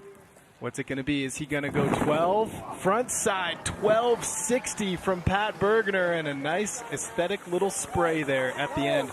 Great run from Pat Bergener. Bigger amplitude. You know, where's the variety at? Where's the execution? We're going to check that in the replay. Yeah, for sure. He's got the switch backside 1080, so the switch backside spin, the double chuck, the rodeo off the heels, different axis attitude. So he's got the variety. He upped the amplitude. It looked like his execution was a little bit better than his first run, but pretty similar to his first run that Ryusei was able to beat. So we'll see what Ryusei comes swinging out with. Nice and quiet across the flat bottom. Double chuck, getting the double grab, holding on to that front side grab as he comes around. There's the double 10. So loses a little bit of amplitude there, but then the front side 12 holds the tail grab, squats it out at the bottom, landing a little bit low, but very solid execution there for Pat Bergener. If Pat Bergener has put enough pressure on Ryusei right now, he's going to finish 8th at the moment. Overall, he's sat in 13th. If he can put the pressure on Ryusei and get a result here, it's going to give him a shot at the final 8. Absolutely. Yeah, 100% it will. And that's where the pressure comes into play. Ryusei Yamada knows exactly what he needs to do. Finishing the top 8 overall at the end of the championship here at Snow League, and you will automatically qualify for the next season. So, comes down to this. How many people have we seen under pressure stretch too far for tricks they didn't need? That is the temptation and the balance Ryusei Yamada needs to find now. Coming in switch, cab, double cork 1080. Absolutely massive from Ryusei Yamada into the front side double 12. Oh! That McTwist was huge. Serving in-flight meals. There's the front side 1440 and the switch alley-oop double backside rodeo. That's game over. Everyone holds their breath on that double alley-oop rodeo, switch double alley-oop rodeo to finish, because there's no guarantees that you land that. No, absolutely none. One of the hardest tricks to land in the pipe, spinning back up the pipe, coming around on your heel side edge as you land. As you take a look at the double 10, just going monster out of the pipe. The front side 12, if you compare that to Pat's front side 12 at the bottom, so much cleaner, so much smoother, so much bigger. The big twist, so massive in the pipe. Here you see the 1440 where he had issues on his second run, and that's where Pat was able to sneak in, but he puts that 1440 down and then adds an even more difficult trick, adds more variety with the switch double alley-oop rodeo. He almost went through and upped it hit by hit by hit all the way through the pipe. That was one of the best runs we've seen all day today. Yeah, that will definitely challenge Cam Melville Abs 90. Well, you've only got Yuto, Cam, and Ryusei with that switch double alley-oop rodeo at the end there. So the judges have to reward it. Pat pointing at Ryusei. He knows which way this one's going. But I think standing ovation for Pat Bergener. He managed to put up a solid fight there against one of the hottest young talents in pipe riding. But Ryusei Yamada does take it, a 90.5. That is half a point above Cam Melville Ives, so exactly where you were at there. So let's hear from Naoko now, who's with Ryusei. All right, what an exciting 3-run round there. Going to ask Ryusei about his run and the thoughts going into that third one. 接戦でした。3番目のランはどうやってなんていうんですか考えましたか？いやもう本当にとりあえず転ばないようにと思って一つ一つの技をちょっと丁寧にやりました。So he went into it thinking, I just really don't need to fall and also want to do each trick really carefully. And so he was able to execute it in that way. おめでとうございます。ありがとうございます。Thank you. Thank you so much, Ryusei. Thank you, Naoka. So, Ryusei Yamada, the fourth and final man to make it through to the semi-finals. He will join Jake Pate in that second matchup. Up at the top there, you've got the master and the apprentice, you could say, Yuto Totsuka, going up against the New Zealander Cam Melville Ives. Who do you fancy out of those? I can't wait for that Totsuka Cam Melville Ives. I think that's going to be fireworks. It's going to be Unbelievable. Also, I mean, Ryusa Yamato just put down the highest score of the day. But we've only seen Yuto in cruise control at the moment, Connor. We have, and Yuto's got more in the tank, so I'm excited to see what we've got coming up in the semifinals. Okay, so much more still to come. Halftime here. We've got guests, we've got features. Do not go anywhere. We'll see you in just a second.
The very first season of the Snow League took its opening bow here in Aspen, where the early head-to-head battles carved a thrilling standard for the winter that lay ahead. This day right here, this is what half-pipe snowboarding is all about. Almost everything about this is changing the game. In the women's field, Sena Tomita held her ground under fierce pressure, edging out American standout Maddie Mastro by just a half a point in a dramatic final. Sena Tomita by half a point, your first ever women's Snow League champion. On the men's side, Yuto Totsuka hit his stride with flawless rhythm, soaring to a stunning 96.5 to capture the first ever Snow League victory. There you have it, Yuto Totsuka. It is official. The league pressed on to the storied Olympic walls of Yunding Snow Park in China, where the standings shifted once more. It is all about the matchups. It's about the rivalries. Returning to the very half-pipe where he captured the Olympic goal in 2022, Ayumu Hirano faced off against Yuto Totsuka in a high-stakes showdown. 1080, and with that, the champion here, Mr. Ayumu Hirano. While 14-year-old Patty Zhou captured her first professional win in a stunning home soil debut. Following two historic events, the World Championship standings are tightening. Yuto Totsuka still holds the men's lead, followed closely by Ayumu Hirano and Ruka Hirano. For the women, Sena Tomita remains the athlete to beat at the top of the leaderboard, with Mitsuki Ono and Gao Choi rounding out the top three. The journey continues toward Loch, Switzerland, where the free skiers will reunite with snowboarding's elite for the season finale. But first, the league circles back to the Buttermilk Pike for a pivotal third event, where pressure builds and every matchup carries the weight of the season, where the battle for crucial points intensifies, and every run brings the athletes closer to the honor of becoming the first ever Snow League World Champion. And it is semifinal time. The women's semifinals up in just a few moments, but what a season it has been so far. Starting with Aspen 1, then China, and now we are back at Aspen. And I'll tell you what, this one is pivotal. I mean, hands down, this has been the most interesting, competitive snowboard season I can remember in the last 10 or 15 years. And it's because of the Snow League. It's shaking things up. It's giving new formats. It's introducing new athletes to the scene. And I couldn't be more stoked to be here. Yeah, it has been an amazing season. And not only is it a battle for that top spot, these athletes are going for the top 8 to make it into next year's Snow League season. So keep that in mind as well. Yeah, there's a lot that they are gunning for here at this event. But take a look at this half-pipe T-Bird. You and I got a chance to stand on the side of the walls. They are not small. Yeah, it is no joke. 23.3 feet tall, 72 feet wide, and nearly 600 feet long. It is a Goliath beast out there at Buttermilk. Yeah. And take a look at this pipe right now. What a beautiful day. Blue skies. The sun is out. Very little wind. We are just getting word right now that Risei, that first matchup in the semifinals, Risei Kudo and Maddie Mastro. Risei is just on a medical hold right now, so we're waiting to get word is exactly what will happen there. And Maddie Mastro is still waiting to see if she needs to drop in as well. So hang in tight with us as we figure this out. Again, Risei is just on a medical hold, and we're figuring out if Maddie needs to drop in as well. We got to move on to second one run in between the same arms. Do I not get any runs? You get runs to the final. So then so it goes this and then You get 3. But you do get to save your I really legs. need my runs, so No, hang on. So just understand. You're just running this heat and then it's next. No. We go to finals. It's going to be 2 riders, and then... And that's why we're saying we'd like to can I have a have- little bit of snowboarding. Really getting the inside knowledge there. So as it stands right now, Maddie Mastro does not need to drop in for that first semi-final heat. So we are going to move on to that second heat here in the semifinals. Sena Tomita and the athlete that everybody has been talking about here at this Snow League, Sarah Shimizu. Yeah, going into today, it was all about overall number 1 versus overall number 2, Sena Tomita versus Mitsuki Ono. But then enter Sarah Shimizu. Yeah. She has really introduced herself to the world here as one of the elite half-pipe athletes in the game. Yeah, as Gren Diesel was saying, she is just so solid on her snowboard. Her style is there. Her execution is there. She's so smooth through the flat bottom. She's got the amplitude. She's got the bag of tricks. It's going to come down to whether or not she can put it all together. Yeah, so Sena Tomita, the champion from this event a year ago, will be going up against the rising star, Sarah Shimizu, 26 years old versus 16 years old. This is going to be a great matchup. But we were talking earlier, Sarah Shimizu is on the right trajectory, just heading on her way up. But first of all, that is Sena Tomita that we are looking at as she gets ready to take her first run here in the second semifinal. Again, that first one, Maddie Master did not have to drop in as Rise Kudo was on a medical hold.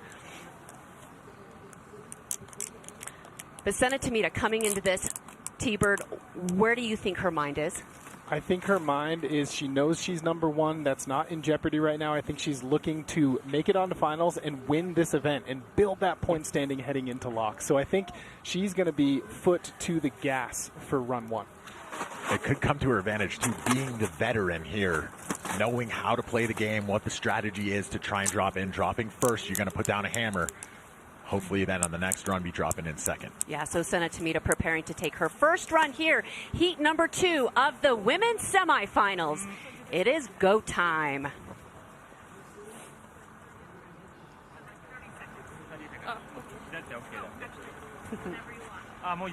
Okay. As they get prepared. Okay, さあ行こう。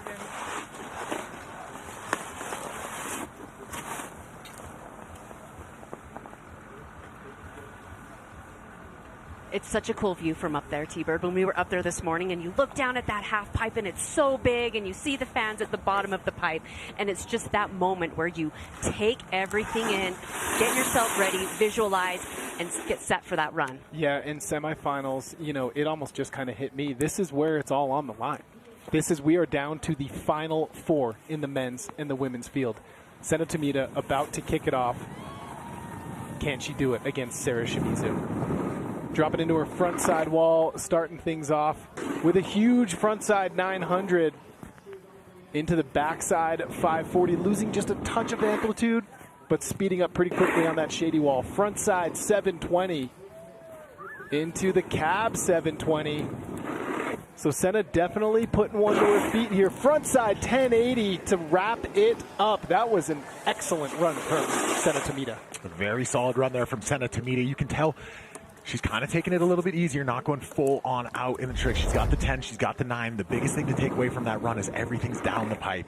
She's got one backside spin. Everything else is off the toes, down the pipe. So the variety not quite there, but the execution and the trick difficulty is.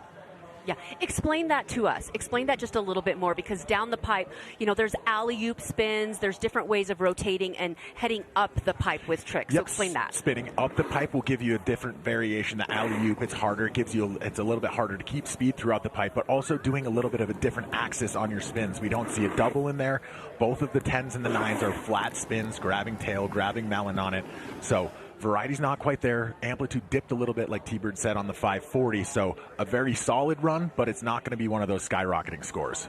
Yeah, and then Sarah Shimizu, who's going to be coming up next and answering back. She does have a lot of those tricks that you just brought up. It's just a matter of, will she perform them? Will she land them? And what can she put together here? Precisely. It's what I like to call the transfer of pressure.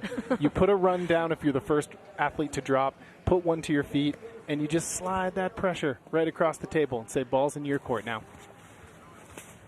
So the 16-year-old, in her first Snow League appearance, has already made a statement, coming into here with the highest score in qualifying of a 93. And she has those tricks. She has all the elements to put together a phenomenal run here. Sarah Shimizu dropping in, backside wall. Huge Dylan roll right there into the front side 720. She is going huge. So back-to-back 720s front side to switch front side. There's a front side 900 tail grab. And that's going to be a backside 900. I was wondering if she was going to try to sneak one more in, but she kind of ran out of half pipe there. Yeah, playing it like she absolutely needed to. She's got the backside 9 compared to the backside 5.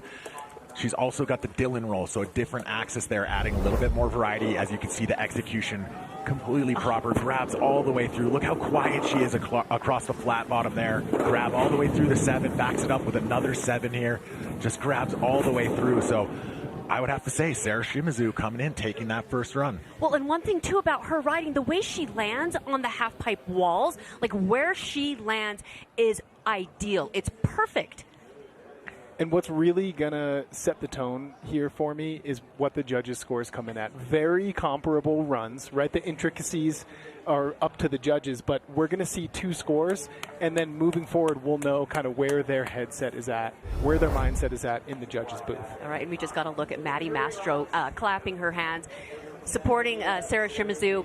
Whoever wins this matchup will be going up against Maddie. So this is actually a really good opportunity for Maddie to see what these athletes are doing. And there it is. It is Sarah Shimizu who takes that first run battle here in the semifinals, matchup number 2.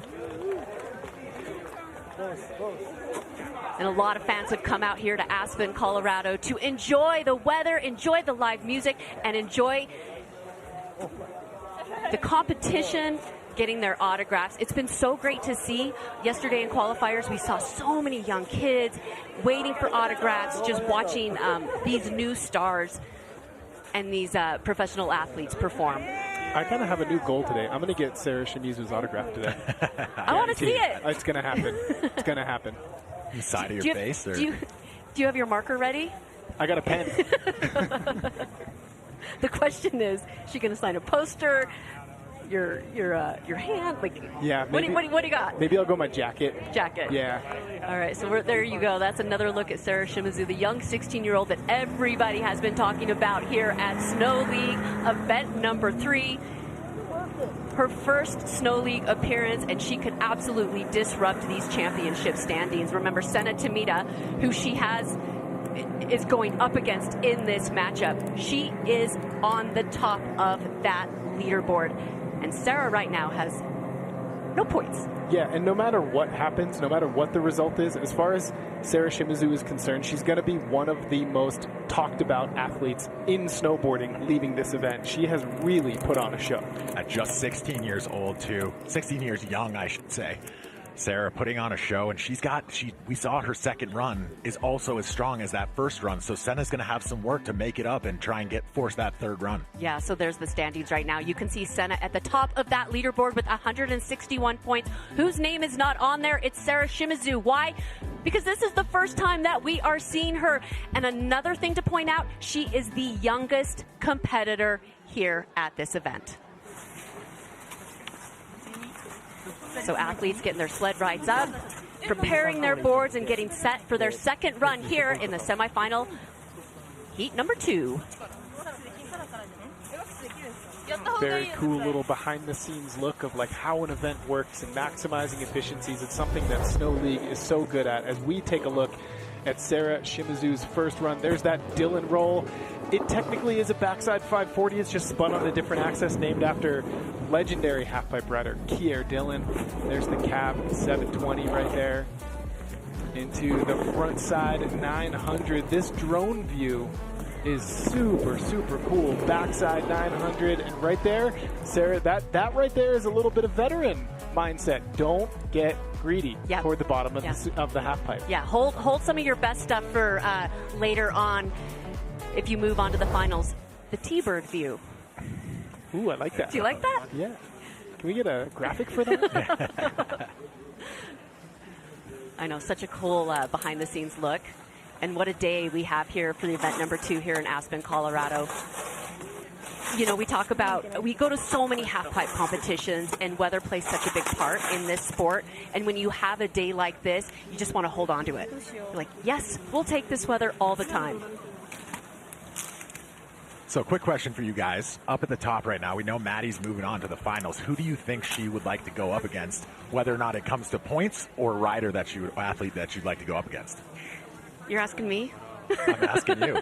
You guys asked me the questions. I got to ask back. I know. Who would she like to go up against? I think she'd be happy going up against either athlete. Point standing wise, though, if Senna drops out here, she's not getting as many. Yeah, point standing, she's going to want to go up against Sarah. And also remember, this time last year at the first stop of Snow League Aspen, it was Maddie versus Senna in the finals. That's when Maddie got second place. Senna beat her. By a half a point. By a half a point. By a half a point. Yeah. Okay, and here is why. Let's take a look back. This was event number 1 in Aspen, Colorado. Maddie had the run going in just a slight sit down at the bottom on the final hit. Literally as minimal as it can get. But when you're in the finals at Snow League, every single thing matters.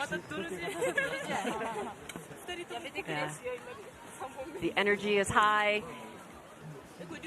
The athletes have just been positive ever since they have arrived here in Aspen, Colorado. Snow League really rolls out the red carpet for the athletes.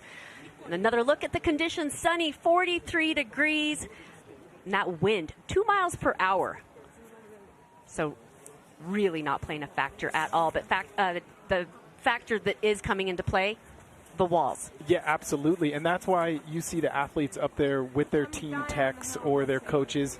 Board maintenance, right? Making sure your edges are the right sharpness, making sure your board base is super fast and applying the right wax. It's highly critical in these situations. All right. Well, this is Sarah Shimizu. She is warming up for her second run. She does have a double cork 1080. Does she reveal it here? That is a great question.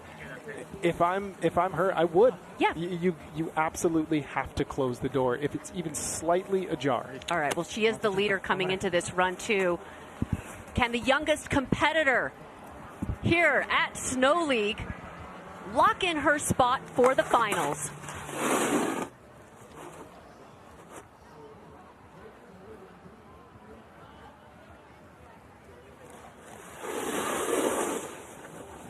Sarah Shimizu going to be dropping in on the opposite wall of run 1. It's going to be her front side wall.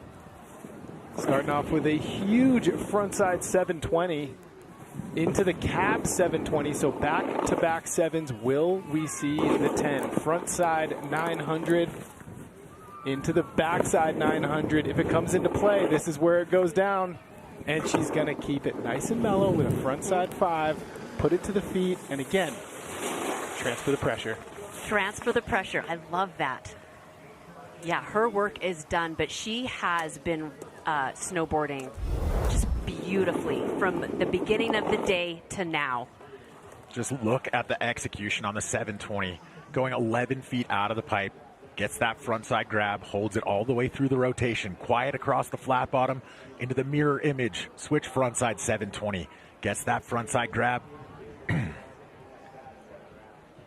Here's where we see the front side 9, and see how she mixes up her grabs on both of the front side spins. She goes for tail grab on the 9, lands a little low on the backside 900, which is why I think she went for just the crippler instead of doubling it into the 10.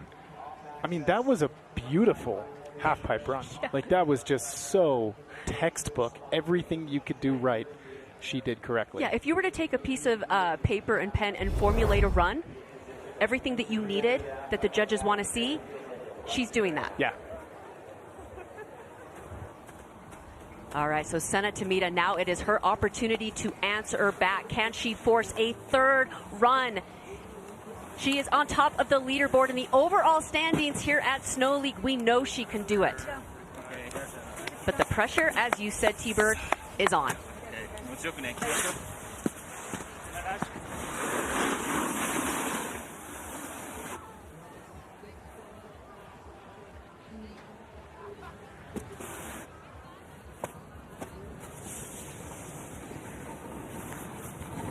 Senna Tomita dropping in on her backside wall. Big backside air, grabbing method. Front side 1080, and And Sena Tomita. And that's it. Goes down. Sarah Shimizu will advance to finals. Incredible. It's like, hi. Yeah. So we will see that young 16-year-old in the finals. But you got to give it to Sena Tomita because she has just been such a strong snowboarder throughout Snow League. It's not over. When we talk about the championships, we still have one more event left. Sena Tomita has made it all the way to the semifinals here at this event. And yeah, just a little under rotation on the 1080 there. She knew she had to come with something big to take down Sarah's perfect run earlier on. And Sena Tomita just not able to put the 1080 down today. That's a trick we know she's got unlocked. That's the reason she's the points leader. And just like Louis Vito said, it's anyone's competition today. So yeah, so there's the scores. It is official now. Sarah Shimizu is the winner of that semifinal matchup number 2, and some great camaraderie between these two athletes. And Naoko Funiyama is down there. Naoko, take it away. Yeah, Sarah Shimizu in her first Snow League event gets to the finals. ファイナルおめでとうございます。Thank you. お友達とこう戦うのはどういう感じでしたか、チームメイトと。What was it like to battle your teammate for a spot in the final? そうですね。結構みんな日本人みんな決勝上がってきて、仲間でもありライバルでもあってすごいみんな上手いので、お互い刺激しながらいい戦いができたんじゃないかなと思います。She said, I mean, we're all teammates, we're all friends, but we're also rivals at the same time. So we're able to bring out the best in each other in battling for these spots. So, おめでとうございます。ありがとうございます。Thank you so much.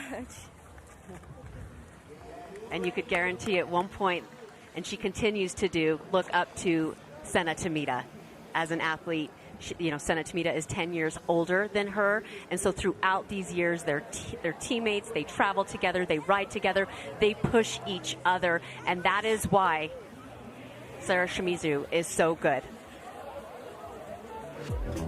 Well, let's take a look at the brackets as they stand right now. Okay, in the finals, it will be American Maddie Mastro. Can she get to the top of the podium? But she's got to go through the young 16-year-old Sarah Shimizu. And then that third place matchup, Sena Tomita has locked in her spot for the third place, so she's already looking great with points going into the championship. We are going to be back with the final after a quick break. You are watching Snow League Event 3 from Aspen, Colorado. We'll be back soon.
signals for the women have been set.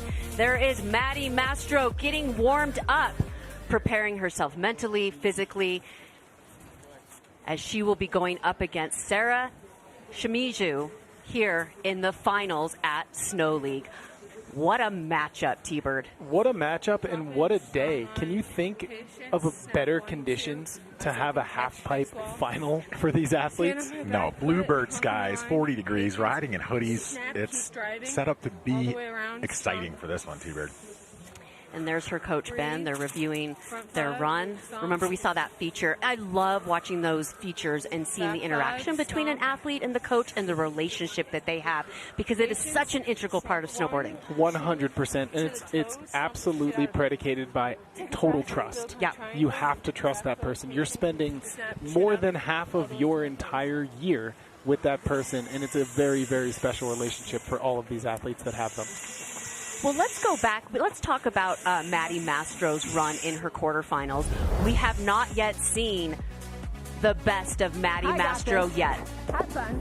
Yeah, she has yet to be forced to pull out the double crippler, but Maddie is riding unbelievably well right now. Her amplitude is up, her execution is great. That backside air, look at that front side at 540. She's got that nice little poke right at the end there, Connor. Yeah, grabs that stale fish and really tweaks it out. It's what we were talking about earlier, where when you can do a tweak like that in a trick, you're showing the judges you have mastered the execution of that trick to make it your own trick. And yeah, Maddie out here hasn't have put the gas all the way down to the floor, and we'll see where it goes to in the finals. Yeah, and she talked to Naoko afterwards and said, you know what, I'm just trying to be conservative in these quarterfinals and continue to build throughout the day. Well, now it's her opportunity to show us the best of Maddie Mastro as she looks for some redemption from Event 1, where she missed the top of the podium by half a point. And she would have had it.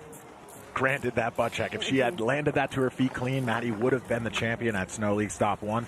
So we'll see if she can come back and take the win here in Snow League Stop 3. And I'm very interested to see this first run of the Snow League final here in Aspen Stop 3. Is Maddie going to be forced into the double crippler run 1? We'll find out. Yeah, we are just moments away from her dropping in, as you can see, getting set. Choice on the way in. If it feels good and you set, I'm doing it. Go. There you go. Okay, there's my answer. I'm doing it. Then let's go. There's no doubt. Double crippler, back 9, front 5, back 5, patience, snap 1, 2, to the toes, stomp, build this, chin up, snap, stomp. One hit at a time, one trick at a time. You may drop whenever. Yeah. You got this, man. I can do this. Yes, you I can. trust myself. Yeah, believe in yourself. You got this. You can rip it, kid. Just keep it going. Okay.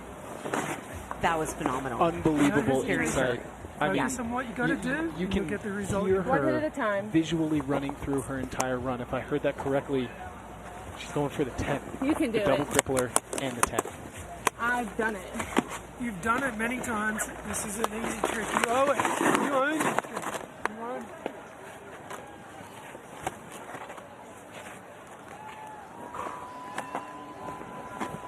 Maddie Mastro getting ready to drop in for run 1 here in the finals. Do it well. I can do this.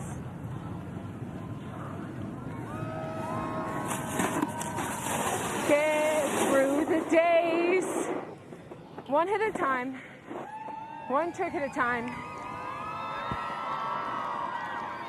Getting centered and taking in the moment. Place yourself. 1, 2, stomp.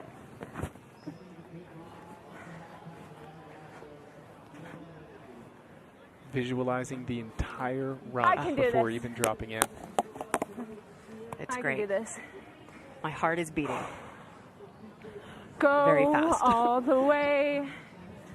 Have fun. Maddie Nice Mastro and easy. dropping in. Focus on the line. This is her trademark trip. 1, 2, the double crippler puts it down perfectly into the backside 900. There's the sky hook, made famous by none other than Shaun White, into the backside 5. Will this be the front double 10? It will be! Maddie Mastro puts it down in run 1 of the finals. That was incredible. You can tell she is frustrated, not coming out with speed, but one of the most difficult runs we have seen out here in the women's field today. You know, the interaction between her and her coach at the very top of the run, talking about the double crippler. She gets that. Take us through this. Yeah, double crippler here, over the head twice, puts it down so clean. Watch this touchdown right here. So high on the wall, so composed in the air. Look at her eyes where you could just see her spotting that landing. Grabs all the way through both flips, and to combo it up with the second hit of a backside 900, and there's the frontside double cork 10. We've known Maddie's had it. See her get the grab, hold on all the way through, spots the landing. And she just gets a little too heavy on those toes. She was talking to Coach Ben about it. Land on the toes, just a little too heavy, and catches that. I think that's where it goes from firm to a little bit softer. Okay, Connor, so seeing as that was blatantly the ride out of the trick, it did not affect the trick execution at all. Will Maddie get docked a bit for it? The only thing I can see her getting docked here for is that she went for that fifth hit. She's got 4 solid hits. Gets a little bit lower amplitude, but she did have a very solid run above it. We'll see how that shakes out with Sarah's run coming up. Yeah. Yeah, you could see she was slightly frustrated there at the end. Just, it was so close, but still had a great run. Just that bottom hit. And now it's Sarah Shimizu's turn to answer back.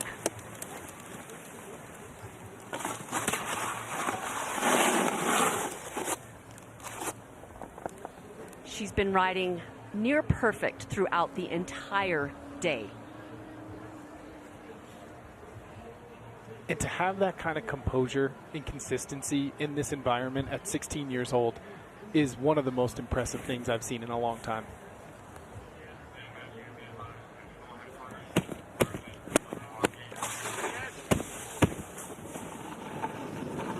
Her first run here in the final. Coming into her frontside wall. Frontside, a double cork 1080. She answers Maddie Mastro back into the cab 720. Frontside 900. What's it going to be at the bottom? Backside 900. Getting more hits in. Huge frontside 5. That run was ridiculous. And Mastro is applauding it because it was fantastic. We were wondering when she was going to pull out that double cork 10. Well, that first hit. Sarah Shimizu's difficulty overall in this entire run is incredible. She starts it off with that double 1080, matching Maddie, getting over, rotated so perfectly, grabbed all the way through. She brings it back with that switch frontside 720, and then she gets into her 900, switches up the grab. She goes for tail, getting that variety from the judges. It's not spun in the double cork way as well, so she's got a flat spin, a different frontside spin for her. And then she combos that up with the backside 900, gets the grab all the way through. She's got one more hit after where she just goes for a monster crippler. So I think Sarah's got it on this one if Maddie was able to get the 7 like she was saying. Well, and the thing is, she didn't save that double cork for the end. She did it right out of the gate. Yep. Yeah, she knows it. Maddie knows it. That was a run for the ages. And they know it. What a first run for the 16-year-old. And look at that score, a 94.5, the highest score that we have seen at all from the women in this entire competition. That is a massive score. The 16-year-old firmly in the driver's seat, seatbelt buckled, foot to the floor. Yep, and they will go back up. Each snowboarder will have one more run. And Mastro is going to try to push it to 3.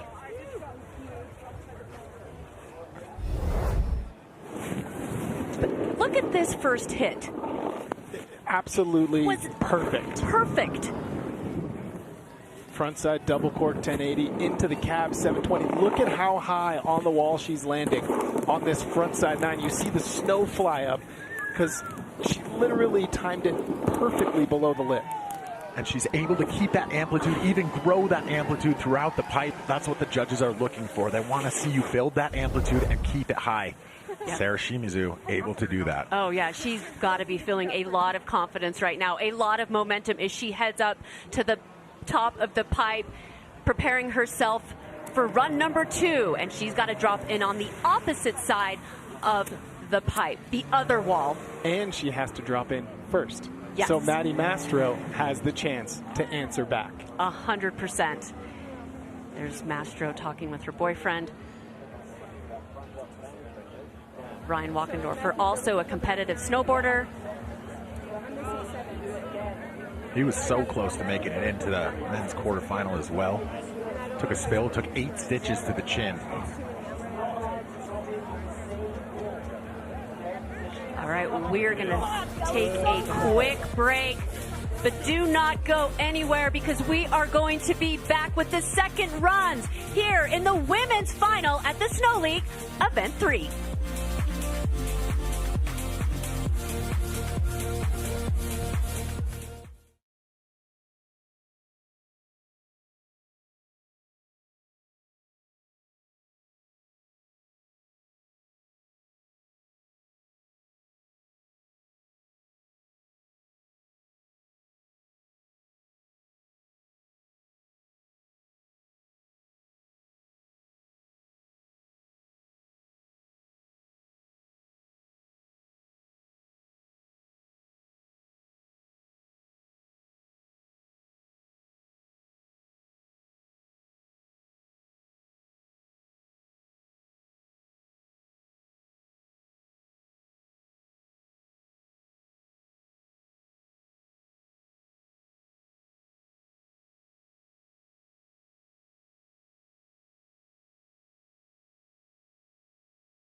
And welcome back to Aspen, Colorado, event number 3. And we are in the women's finals. And if you are just joining us, you are joining us at the right time because the action is hot. The intensity is there as Sarah Shimizu just laid down the highest score we have seen throughout this entire competition and took that run number 1, putting the pressure on American Maddie Mastro.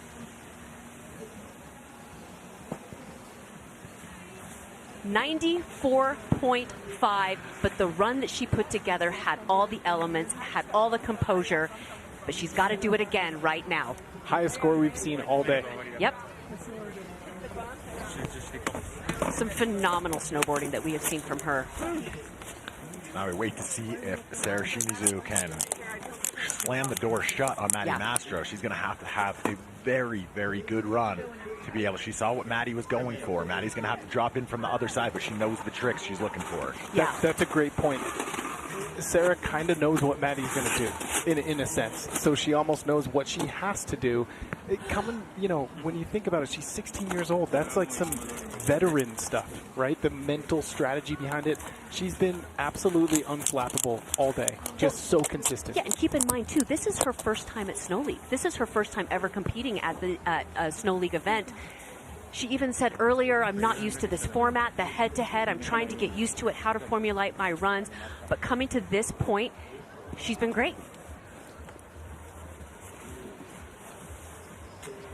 So, Connor, we've seen her runs throughout the day. What do you think she is going to start out with here? Dropping from the other side, so she's not going to be able to drop in and go straight for that double cork 1080, which will make it a little bit more difficult. Dropping in and doing those tricks right off the bat, you're not landing a trick and having to set into the next wall. She's going to have to do a trick before. There'll be a setup trick or something that she's going to go into it, but I would have to imagine, knowing what Maddie's coming with, she's going to have to go back to that double cork 10 somewhere in her run.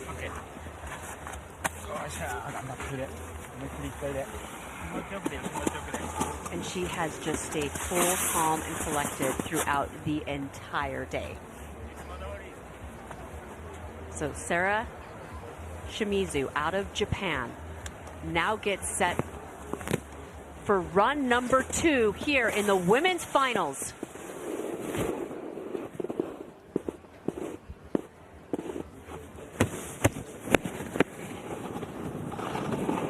Can she close the door? Sarah Shimizu, there's the KD roll.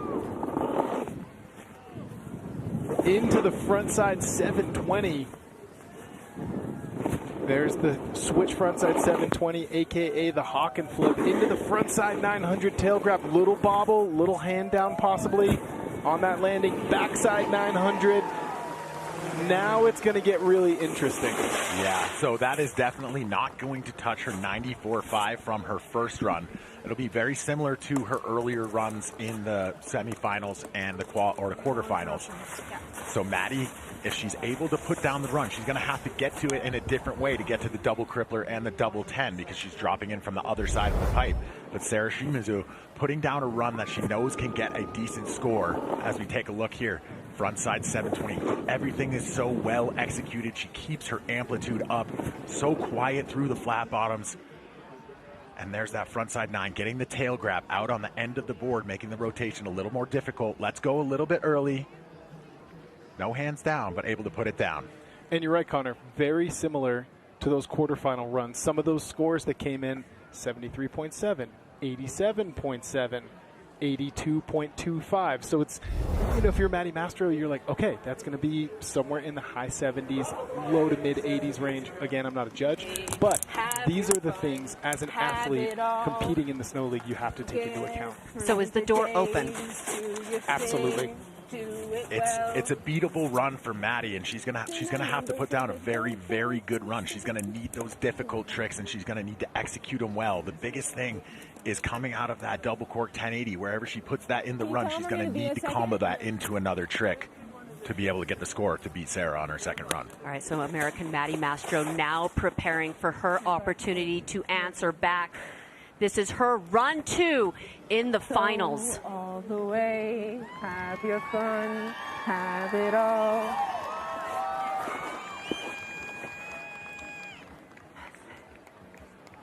Just a lot of support here from the fans. The only American really to be here in the semifinals and then the finals. One trick at a time or one on hit the at a time? women's side, Maddie Mastro getting set. I drop in, strong line, up and out method, stomp, patience, stand, snap, 1, 2, to the toes, stomp, build my triangle, engage my core, patience, chin up, 7, stand, patience, snap, 1, 2, eyes open, catch, back foot, stand, block into my line, patience, back foot, keep looking all the way, stomp the shit out of it. One trick at a time, I can fucking do it. I trust myself. Taking us through the baby steps of what it takes to put together a half pipe run. Yeah, that's the run. That's the run in full. The only question now is, can she put it down? Yep. I'm going to let the wind pass for a second. In the front seat. And in theory, that run with the difficulty, if executed well, and that amplitude is enough to take Sarah's score down, or Sarah's run down. Like you were saying, Tiber, she's got to put it down. Yeah.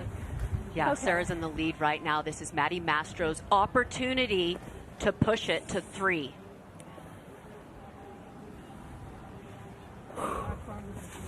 I can do this.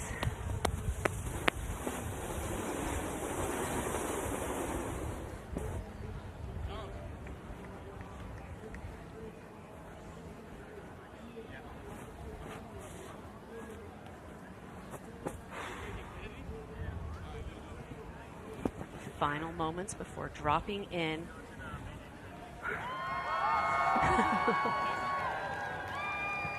Look at that crowd.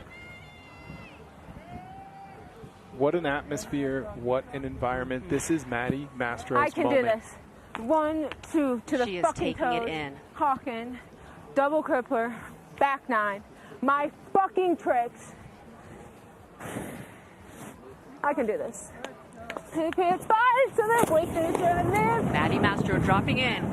Run number 2. It is Maddie Mastro's time. Let's see if she can turn visualization into reality. Starting things off with that method into the front side double cork 1080. And unable to put it down. I kind of thought that was going to be the double crippler by the way she was talking before she dropped in. I knew that it was going to be the double cork 10 on that one because she was coming out of it with the hawk and flip 7. But as we were saying earlier, doing that trick on the first hit of the pipe, you have such a better setup, such a better line into the trick. Catching air before with that backside air into the frontside double 10. It's so hard to stay on that line, get that speed, and get that hop timed perfectly to put that trick around.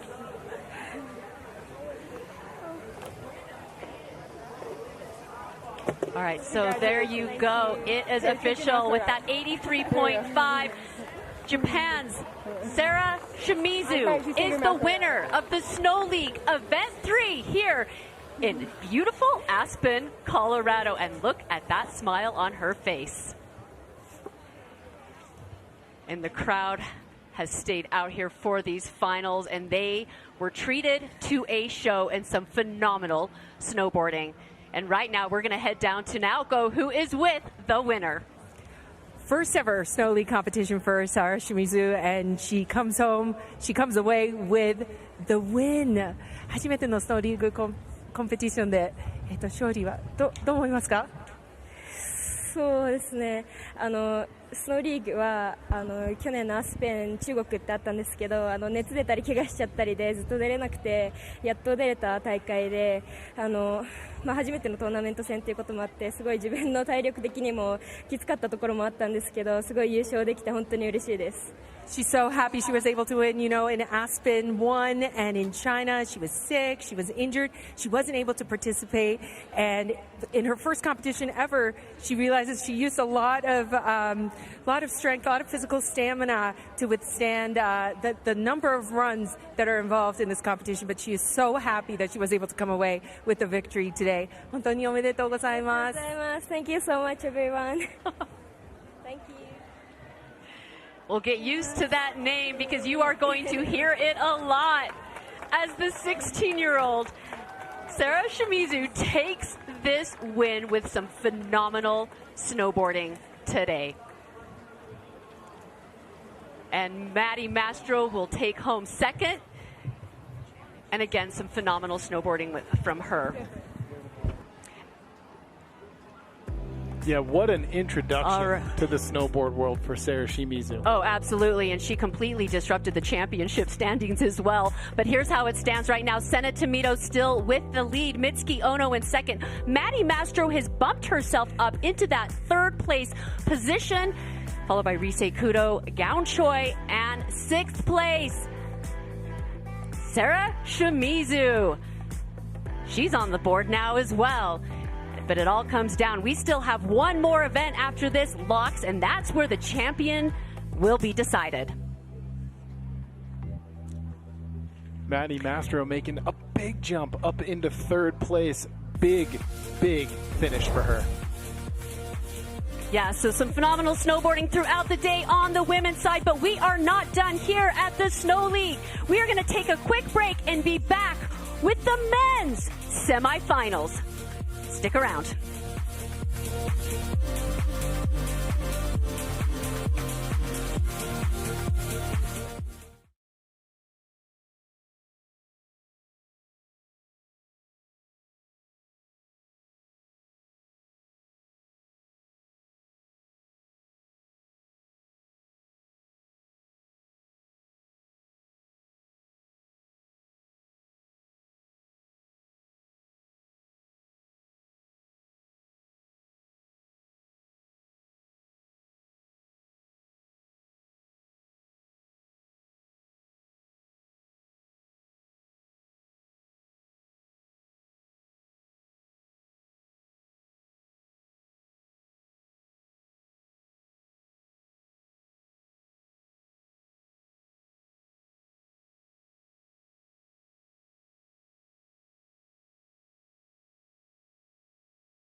Oh, the bottom, bro.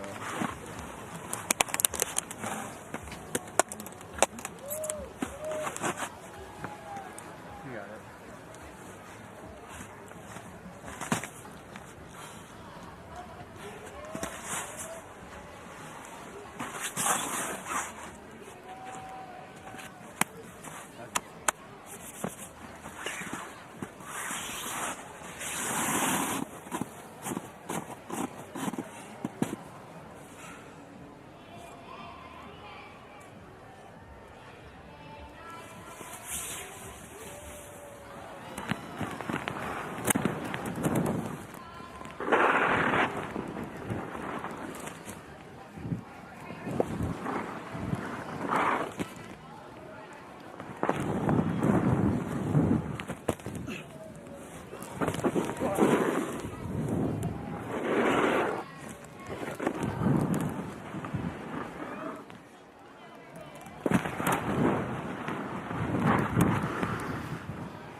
Okay, let's take a look at the brackets as they stand. Cam Melville-Ives vanquished Ruka Hirano to make it through to the semi-final. Yuto Tutska came up against Chase Blackwell. He made fairly short work of that on cruise control, but now they will both have to work. On the other side of the draw, Jake Pates, he hasn't fallen yet, is going up against the precocious young Japanese rider, Ryusei Yamada. So, 2 semi-finals, gentlemen, predictions? I mean, just dream matchups right here. Every single event on the Snow League, you kind of hypothesize and you think what would be like the coolest matchup to see. And in your head, Cam Melville versus Yuto, and it's happening. It's about to go down. I'm really, really looking forward to seeing what those two athletes do. Okay, you can see Mitch Brown there, just working with Cam Melville-Ives. His fingerprints all over Zoe Sadowski-Synnot's early success. Trisha Burns back there as well. Conor Manning, what do you make of this matchup? I mean, on paper, everything points towards Yuto, but it feels like Cam has a chance here. Yeah, and Cam has that axe to grind as well. He has not been riding as well in the last couple competitions of the season. He's put down a run, made it to the semifinals here. Cam's got the tricks, he's got the amplitude, it's just going to have to put it down. Yuto's got the tricks, he's got the variety. It's really going to come down to who on their run is able to put it to their feet. And earlier, you know, we were talking about in the earlier rounds with Cam, he doesn't know when to turn it off. That will help him. It's the final, it's the semifinals. You don't want to turn it off. Now is the time to go. You know that they've both got incredibly similar runs. They've both got back-to-back triples, if they can go there. They've both got the switch double alley-oop 900 at the bottom of the pipe. So you can see they're a little bit skewed in the rankings. 9th for Cam Melville-Ives, 1st for Yuto. But that doesn't account for the fact that Cam wasn't here a year ago. That is how meteoric his rise has been. Cam, I've got to say, I've watched him really carefully. His twin brother Finn found his amplitude in ski pipe really quickly. It's taken Cam a little bit longer, but I'm not joking. From September in New Zealand to now, I reckon he's added a meter to a meter and a half, like 4 to 5 feet into his run in terms of amplitude, and that is why he's starting to see these big, big positions. So last couple of words from Mitch Brown to the young New Zealander out of Wanaka. His local is the Cadrona Alpine Resort. Now he goes toe-to-toe with the heavyweight champion of half-pipe riding, Yuto Tutska. There was a world yesterday in which Cam Melville-Ives almost didn't make it to this point. He came through the last chance qualifier, and here he is in semifinals, staring down this behemoth pipe up against Yuto Tutska. I actually think he had the lowest score that made it into the last chance qualifier, so it was proper skin of his teeth. And here he is vying for a place in the final.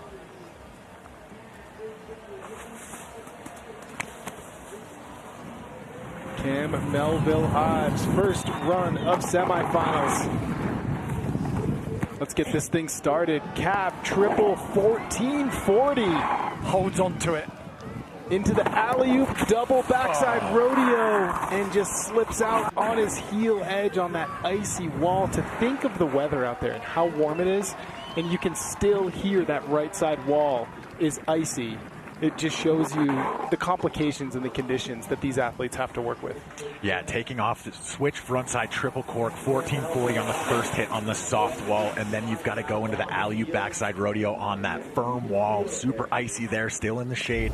So Cam having a little bit of an issue, and it came down to the landing here on the triple. You see him pull up, pause, hold on, get to his toe size edge, and if you're not on that line from the transition of the other wall into the next wall, it throws you off just a little bit, and we see him there go down on the alley-oop double rodeo. Yeah, I want to see a replay of that landing. He gets spat out of the transition, doesn't he? Yeah, we're going to see it right here. There's one, gets the grab, initiates the second, and the problem was in the landing right here. And you can also see there, if you look closely at his hand, he lets go of the grab halfway through the rotation, has to re-grab. And sometimes all it takes is that little grab to be able to get you back up over your board to ride into that next wall. It's a tiny bit under-rotated for Cam Melville-Ives, and he is very much on the back foot now. Getting cornered by one of the greatest ever to do it, Yuto Totsuka, Japanese rider, coming off the back of that Olympic gold. He won here in Aspen last year, and as we just heard from Shaun White, he is in that purple patch of his career. He got the better of Scotty James in 2022 in the build-up to Beijing.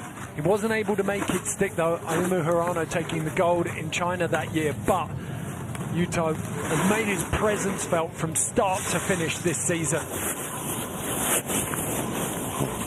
Yuto Totsuka taking a ton of speed into his frontside wall. Frontside double cork 1080 into the switch alley-oop backside rodeo. That was absolutely huge into the switch backside double 1080. There's the backside 9. So definitely a more conservative run. Frontside 1260 right as that comes out of my mouth. But still, the hits above that frontside 12 were a little bit more on the conservative side, probably because Cam went down. Yeah, Cam went down, so we see Yuto move over to that wall that he doesn't have his triple right off the first hit. He takes advantage, using strategy here, drops into the frontside double 10. He knows he's just got to put a very difficult run down, execute it perfectly, and come out, and he'll still have that one shot over Cam. You know what's happening here?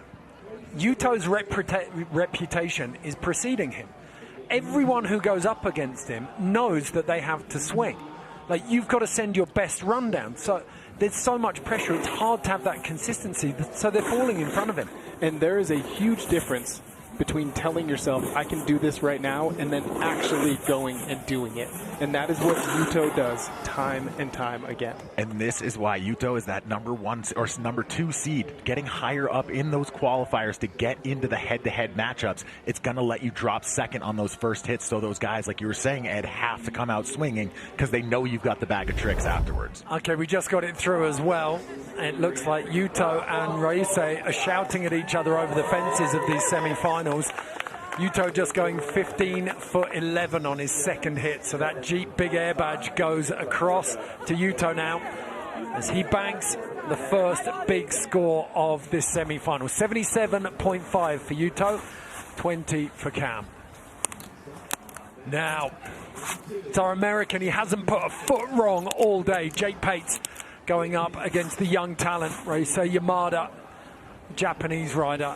Has demolished everyone in his path here. But Jake Pates, he came through the last chance qualifier, but he was only a point behind in those first rounds in his heat. I think behind Ruka Hirano. So confidence riding so high for the kid from Eagle, Colorado. Yeah, and watching the warm-up, seeing Jake Pates kind of trying to unlock that triple cork, he's definitely going to step it up. Jake Pates dropping in switch. Switch double backside 1080 into the backside double cork 12. There it is. Frontside triple cork 1440, just missing the last 40%.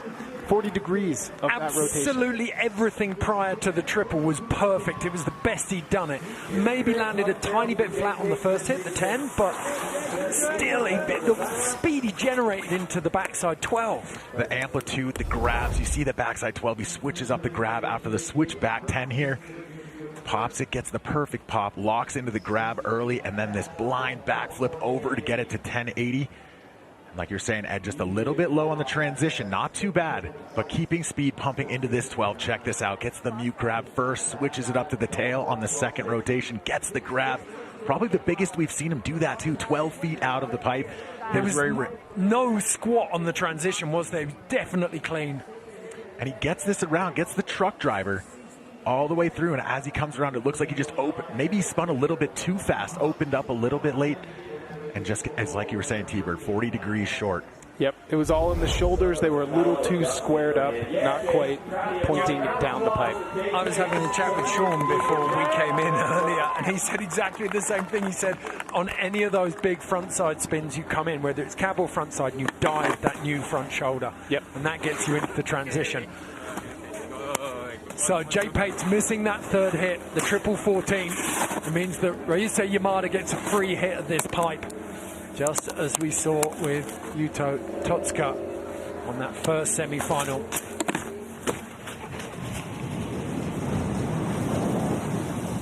So Yusei Yamada dropping in switch to his switch backside wall. That is a thing of beauty. Switch McTwist right there from Yusei into the cab double cork 1080.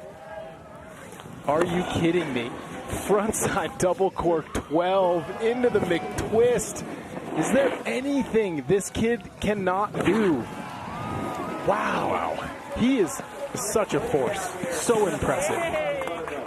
But again, in a very similar vein to Yuto, we're seeing him just cruising through this. Like, he didn't need to twist the throttle there, so he didn't. He's playing it really, really smart. And he's let Jake make the mistake in front of him. And we've seen on runs where Ryusei's dropped in first, that final hit. So we take a look here at that switch McTwist. Not quite as tweaked as we saw in the earlier round, but he doesn't need it to be, just needs to put the run to his feet. There's the double 10. And then just monster, and check out the way that he pokes the board on that frontside 1260, dipping it over the second time. And look at how long he holds that grab. That is the execution that judges are looking for. The longer you hold the grab, the more difficult the trick is, the more execution you're showing. 16 foot 5 inches. He's taken the Jeep Big Air badge back from you two. These two are going to go at it, I feel, all day. This could go backwards and forwards until they get up around Kaishu's height. If they both make the finals, it makes it a little easier. Just hand it right over before you run. Okay, Sean watching on from that Marriott Bonvoy American Express deck up on top of the VIP room there. Got a full crowd down at the bottom. Jake Pates, Yusei Yamada waiting for these scores to come in. The first time we've seen Pates fall today, so he will take a 30 flat. Yusei Yamada sets the pace with an 82.7. One run to Yamada. Jake Pates is under the pump. He has to deliver on that second run. Back up at the top, though, and it is a reset for Cam Melville-Ives and Yuto Totsuka. Yuto will drop first on the opposite wall now. The format means that you have to drop in from both walls. So, Yuto now, he's in that power band of his career where you could probably let him do 5 runs and every single one of them would be different. This, I feel, is where Cam Melville-Ives needed that first run to push Yuto in this position. Well, and that's where half-pipe riding, in my opinion, has changed so much because, 7, 8, 9 years ago, you had one run. Athletes had one run, and it was over and over and over repetition. And then people started branching out because of athletes like Shaun White, who started coming to events with 2 or 3 runs, and then it was kind of game on. Now, 4, 5, 6 runs that are all different. And that's never better illustrated than with the young guns, Cam Melville-Ives and Ryusei Yamada. Like, at 19 years old, both of them have got multiple plans of attack. Here goes Yuto Totsuka. Cab, triple cork, 1440. Into the front side, triple cork, 1440. That was huge.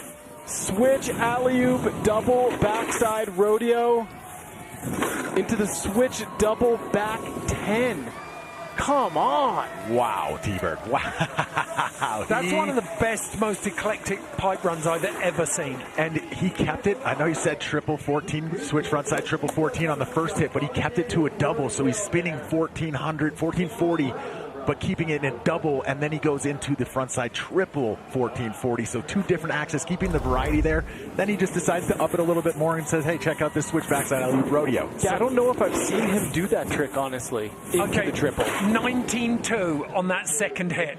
He's just popped it up another 2.5 feet over Ryusei.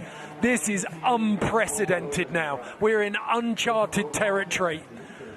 It almost body jars that switch backside double alley-oop rodeo right there, landing so high on the top of the transition, and then he's able to put down the switch backside 12 straight out of it. Cam Melville-Ives, if he watched this up at the top, would have felt like a vampire with a stake through his heart. Like that is a killer blow from Yuto right there. I mean, Cam has got, I feel, if he wants to entertain the idea of going through here, it's back-to-back triples. It's got to be back-to-back triples. He's got to have that backside 1260 with the tail grab, frontside 12, and then he's going to or go frontside 14 into the switch double alley-oop rodeo.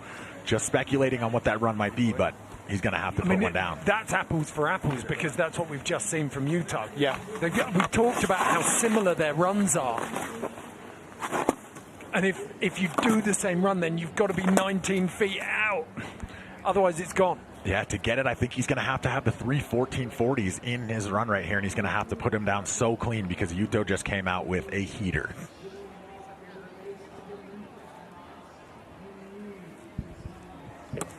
Cam Melville-Ives takes a big breath. Gets ready to drop into this buttermilk pipe.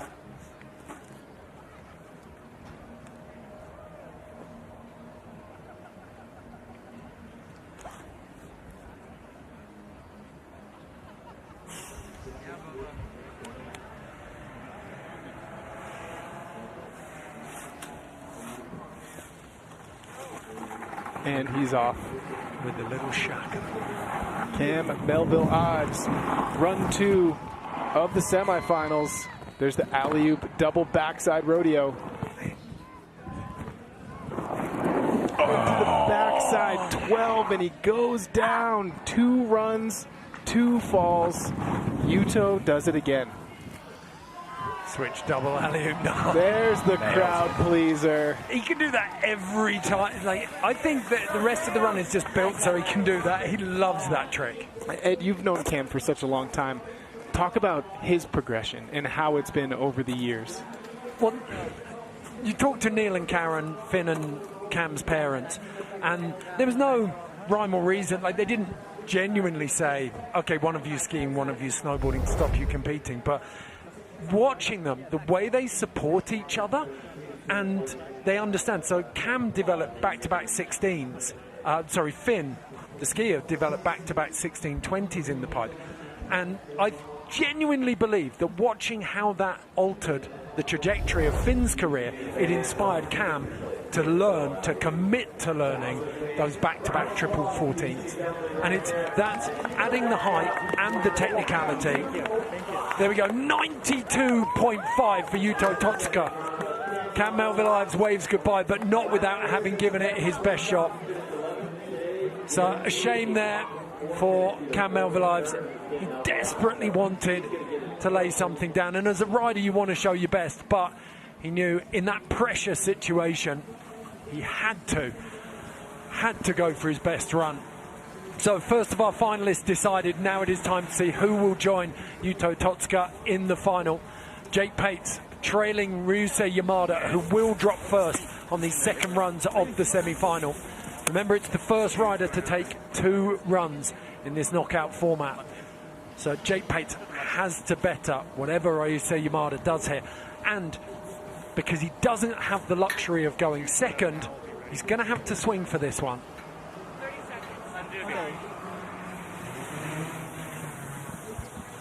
And we saw what his fellow teammate in the Olympics, Yuto Totsuka, just did. He went foot to the gas, right? I fully expect Yusei to do the exact same thing. Well, it was the first time we've seen it from Yuto as well. We've seen a couple of stretches from Ryusei, but I still don't feel like we've seen his best either. Just like Yuto, he's got so many so many runs, so many tricks in the bag. It's just how he's going to put it together. So Yamada diving in. And switch to his switch frontside wall. Cab 1440. Into the frontside double 12. That Mick twist, he might be getting that Jeep biggest air badge right back. Into the frontside double 1080. And then the switch alley-oop double backside rodeo when he goes down. Oh, drama! What? Leaving the door a little bit open there on that one. It was such an incredible run all the way down to that 5th hit. And like we've been saying all day long, that switch double alley-oop rodeo is so hard to land. It's so easy to go heel heavy and put that butt down. And that's exactly what we saw. We're shaping up for some drama here at the real snowboarders of Buttermilk Mountain. Yeah, it looks like Yusei knows it. There's a double 1440, grabs all the way through into the frontside 12. I love the tweak he gets on that frontside grab right there. And here's where it all went wrong. Just a little heavy on that heel side edge. Soft snow, you can't bite that edge into it, and just slips out, not able to keep his balance. Goes for that melon. He's got the body position there's just perfect. Yeah, right there on touchdown. Washes right out on his heel edge. Still going to be a relatively decent score. If you're Jake Pates, you still have to put something down pretty heavy, but that's going to be a significant. Yeah. Dropping like that. So, I say he already did a 3-round matchup in the quarterfinals. He could go again here. If Jake Pates takes this one down, Pates currently on a 30 versus 82.75. So he lost that first run. The door is open here. If he stays on his feet, he's going to need to stretch a little bit. If he can stay on his feet, he forces a 3rd run. I think the thing here is that Jake now, after seeing that fall at the bottom of the run, he fell on his and he got around to 30, so maybe a 40, 50 or so for Ryusei there. Jake doesn't need to do that triple that he fell on. He can do one of the runs he was doing earlier rounds, make it through to the 3rd, save that triple for the 3rd hit, not take that chance and try to make it to that 3rd run. Well, let's see how he builds this run, dropping in from the opposite wall as they do on these second runs. Jake Pates just settling himself.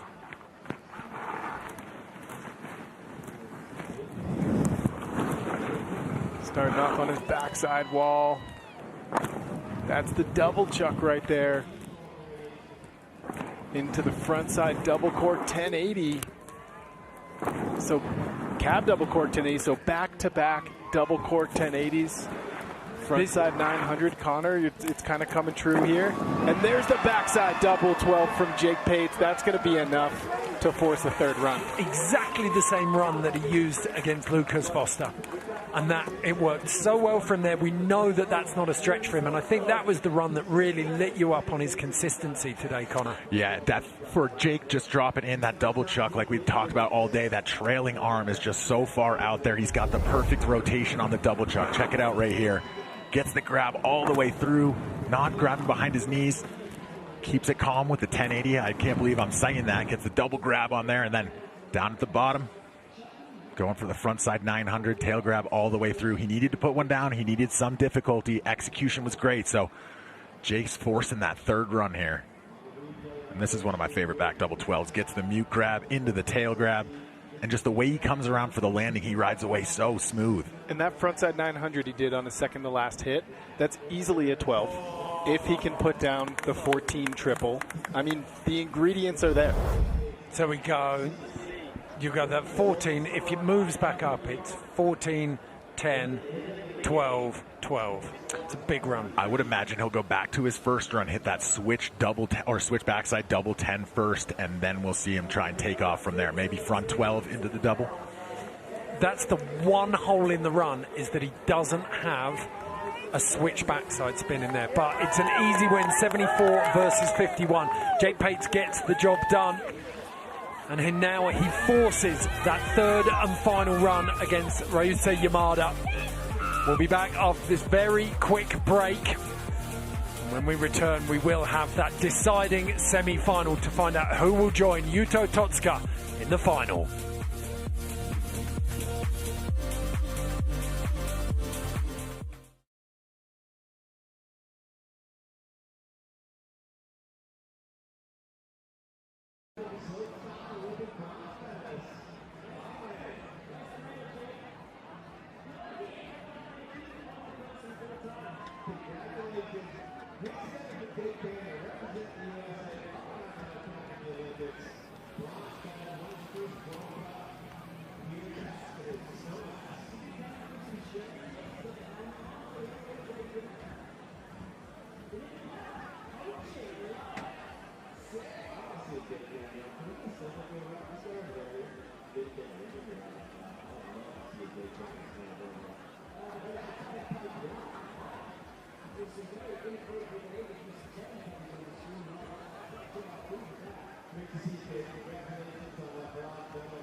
Raisa Yamada and Jake Pates have been ferried back up to the top. It is one apiece. Raisa with that 82.75 from run one. He was at a canter there. Jake Pates, too, after he'd seen Raisa fall on that second run, was able to cruise through. Thank you, sir. So this time it will be Jake Pates who drops first and on his preferred wall. So Connor, as we saw last time, it's almost certainly going to open up with that backside 10. Yeah, the switch backside 1080. Set him up. I wonder if he's going to go 1440 if he goes 10 into the triple. So we'll see what Jake's got in store here. But he has to go out swinging because Ryuse is dropping in second. So he's going to have to go all out, pedal to the metal. And that's what we want to see. But we want to see Jake land this run so that we can see Ryuse at full stretch. That's what this format is built for. But we know that the judges, we have that foundation that everyone uses in pipe of Dave, difficulty, amplitude, variety, and execution. But we're adding in, you've got the risk in there. But what you talked about, switchback 10 to a triple 14, that is a combo. Linking those two tricks together first, that's going to work really hard for him. Yeah, that's one of those things that judges are really looking for. Execution, the amplitude, the variety. But when you get into the nuances, there's the combos, the risk, the pipe progression, what you're doing in the tricks in there as well that the judges are taking into their scores as they go to put them out. Okay, Jake Pates with a quick dap there before he drops in. His brother Cole Pates up there. Boys on home snow here in Colorado. Jake will know this pipe better than most. But he also knows the size of the challenge that faces him here.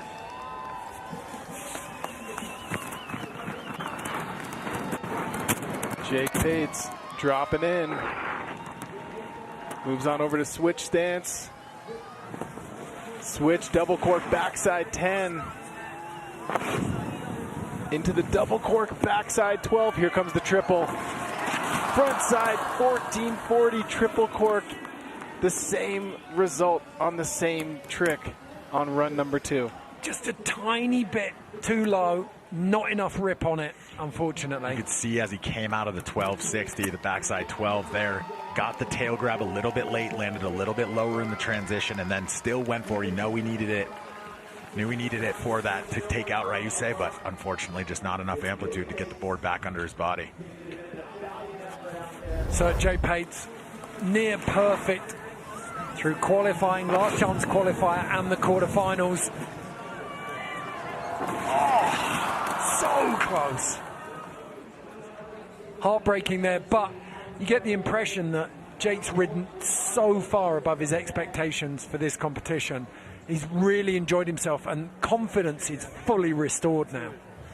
For sure, and he still has a chance at that third place spot, the small final coming up before the final, so could still end up on the podium, but by far out exceeding his expectations coming into the event.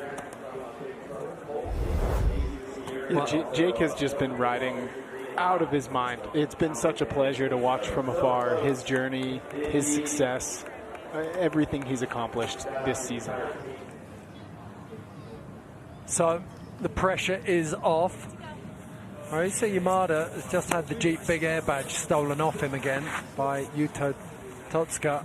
So there's a chance if he can get up around the 19.5 foot mark, he could get that badge back. I will also say this too, Ryusei's got to land a run. He does have to land a run. So you never know. Crazy things happen in competitive snowboarding. But Ryusei Yamada dropping in switch. It would be one of the crazier things, the way he's been riding, but he's going huge on that first hit. Cab double 12 into the front side 14. Okay, did that take the badge back? I had to have. That was close. That was absolutely massive. That was up near the 20-foot mark on that twist. Looked like it was over 20 from my viewpoint. Wow. But that will be enough there, putting it to his feet to take Jake out, win that third run, and move on to the final. Yeah, if snowboard tricks were Japanese monsters, that fourth hit would have been Godzilla. That was absolutely huge. And that's one of those things that we talk about with the judges. Doing that McTwist is only a 540, but doing it 20 feet out of the pipe is so risky, so hard to do. He's well over the 20-foot mark. That was unbelievable. And the style on it, the chicken wing on the Japan grab. Look at how far he falls. The official number has come in. Oh, look at that, nearly Euro carved out of it. 18 foot 3 inches. Okay, all right. Ryusei and Jake posing for the pictures there. Jake Pates gives the plaudits to Ryusei Yamada. He takes it on that decider. He's done 6 runs through the pipe today. Let's hand it down to Naoko, who's talking to Ryusei now. All right, it was another close one. Terrific matchup between Jake and Ryusei. ジェイクとの戦いはいかがでしたか？いや本当にジェイクトリプルやってきたんでやべえなと思ってたんですけど、どうだろう、パイプもコンディションもちょっと難しいのもあって、いろいろなんかお互いなんか決めるか決めないかみたいな感じだったんですけど、難しい場面だったんですけど、一応突破することができてよかったですね。It was a pretty tough environment for him and battle for him, given that Jake was throwing down the triples, but it was back and forth, and he enjoyed the matchup very much, and now he heads into the finals. Thank you very much. おめでとうございます。ありがとうございま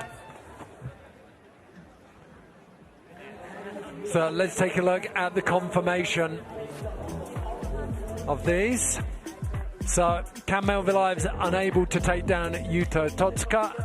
So Yuto again makes a final, his third consecutive Snow League final. He has a first, a second, and now he's battling for his third big result. On the other side of the draw, it's Ryusuke Yamada going up against Jake Pates. He takes the win, and now it's an all-Japanese final.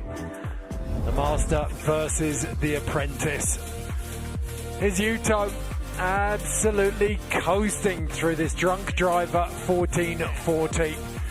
Going to see plenty more of that coming up in just a second, as well as this kid, 19 years old, Ryusuke Yamada. They're all going to be in action in the final, coming up next.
Halfpipe looking resplendent here as we prepare for the third place matchup and the final. So in the third place matchup, it is Cam Melville Ives and Jake Pates. That one could be pretty close. And then it is this titanic battle of the Master and the Apprentice, Yuto Totsuka and Ryusuke Yamada. Predictions, gentlemen. Let's start with the small final, the battle for third place. You know, heading into this, before that last run that Cam Melville Ives was in, I would say Cam, but both of these riders kind of fell a bunch. So I think right now Cam has the edge, but Jake Pates, again, is riding absolutely incredible. This is a really interesting matchup. Connor? Yeah, very interesting. I think Cam's got the bag of tricks on Jake, but Jake has been more consistent throughout the competition, so it is a toss-up, really, for the small final. Firepower versus consistency. I think potentially with the pressure of a finals place removed, Cam might loosen up a little bit, but third place, that is a big set for him because he's outside the top 8 at the moment. If he wants to be back here, guaranteed for 2026, 27, then yeah, he needs this. He needs a result here. So Cam Melville Ives, the kid out of little old Wanaka at the bottom of New Zealand. He's only about 450 miles from Antarctica. See what he's got here. Drops first, so it does give Jake Pates the advantage. But if he can lay down a marker, then it is a target for Jake Pates, and the pressure is on the American.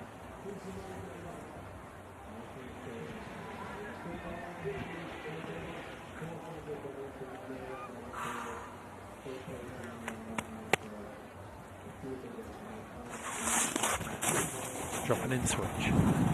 Cam Melville Ives.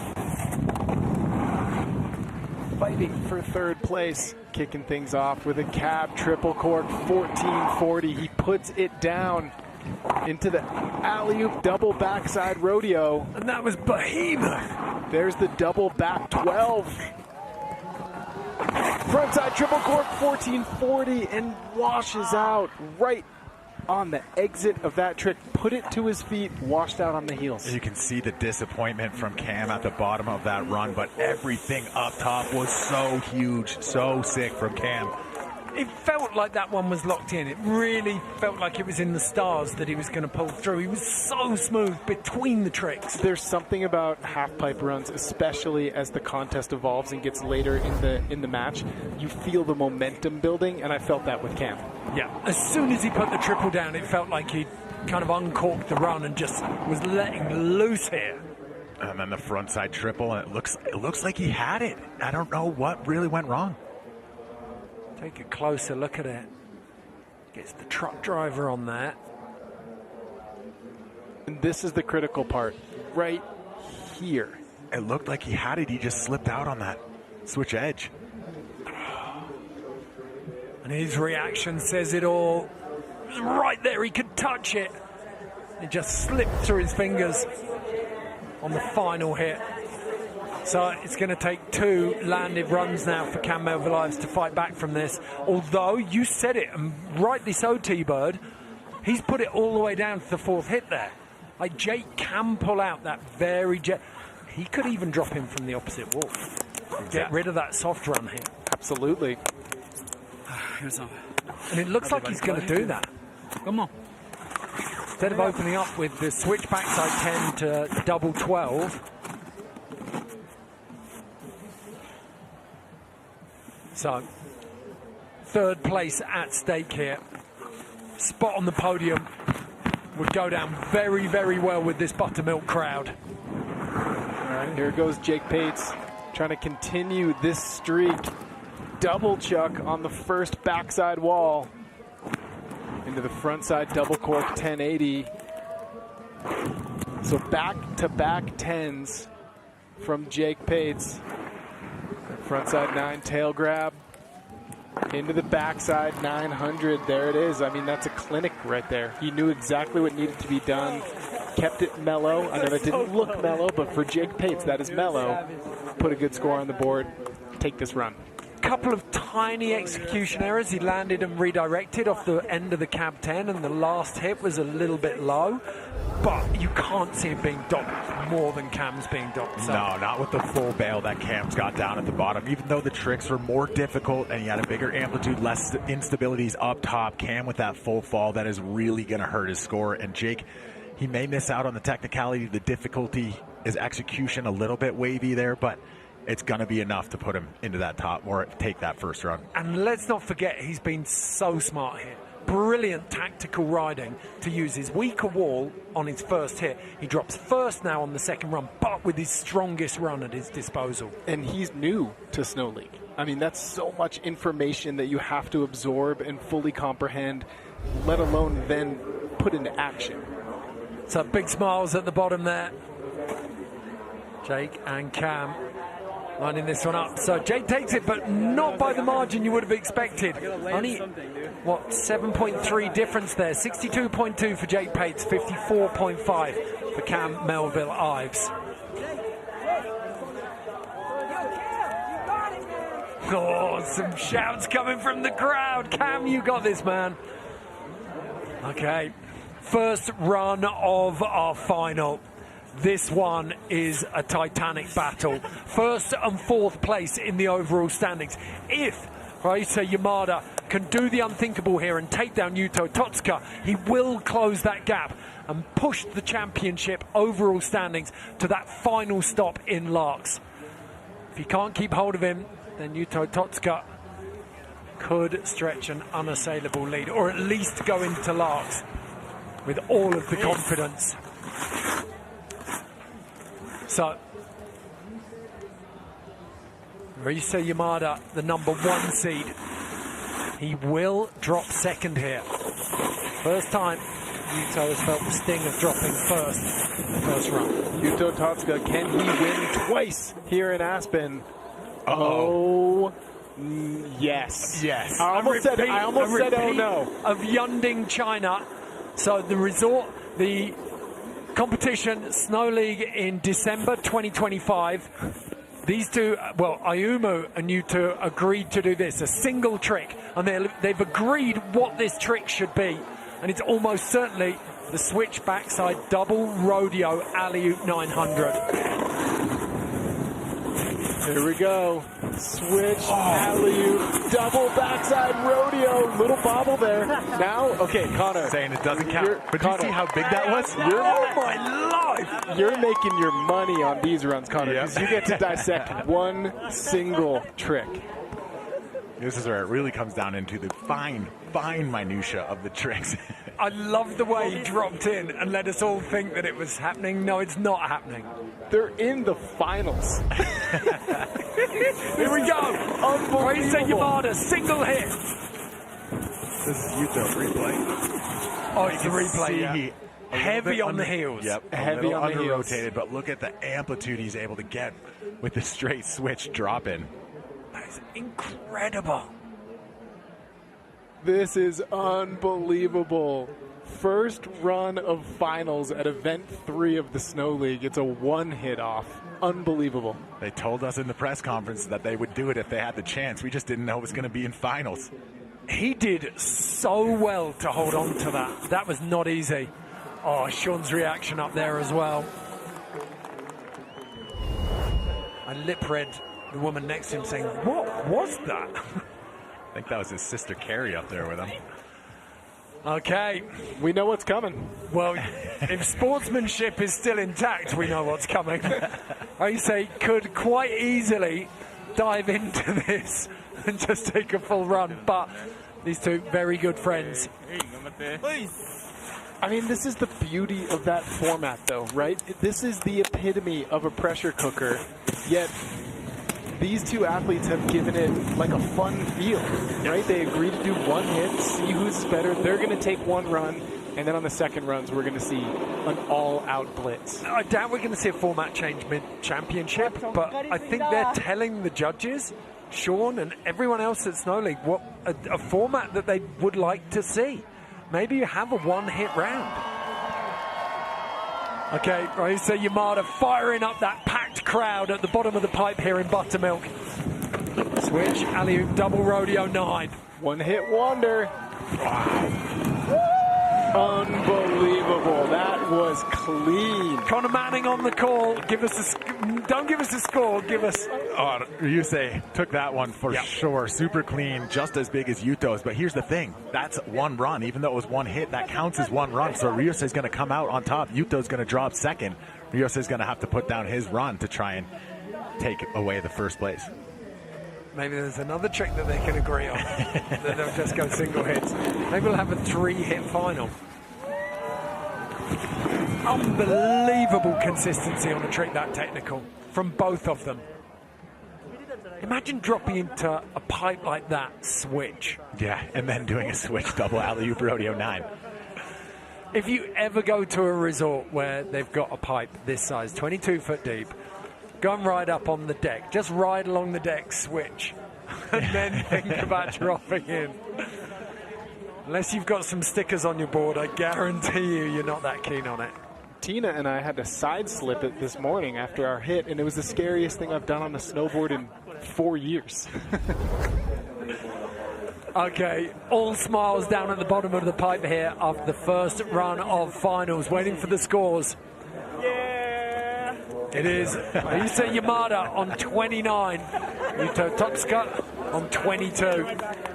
So, as we go into those second runs, it will be Ayumu with the advantage. Before we start settling that, though, we have the small matter of the third place runoff. Cam Melville-Ives and Jake Pates going toe-to-toe on this one. Jake Pates used up his weaker side on that first run after Cam Melville-Ives fell on his first run. So now Cam drops first, and he has to land this. Oh, my mistake. Jake's up first. But Jake is on his stronger side. Exactly, and that's where the brilliant strategy comes in, is as soon as Jake Pates saw Cam Melville-Ives go down, He said, I'm going to go to my weaker wall. I'm going to put one to my feet, advance on, and then I get to drop first on my strong wall and run 2. Good to go. Against Cam Melville-Ives on his weaker wall. If Cam has such a thing. Yeah. Which we haven't seen so far.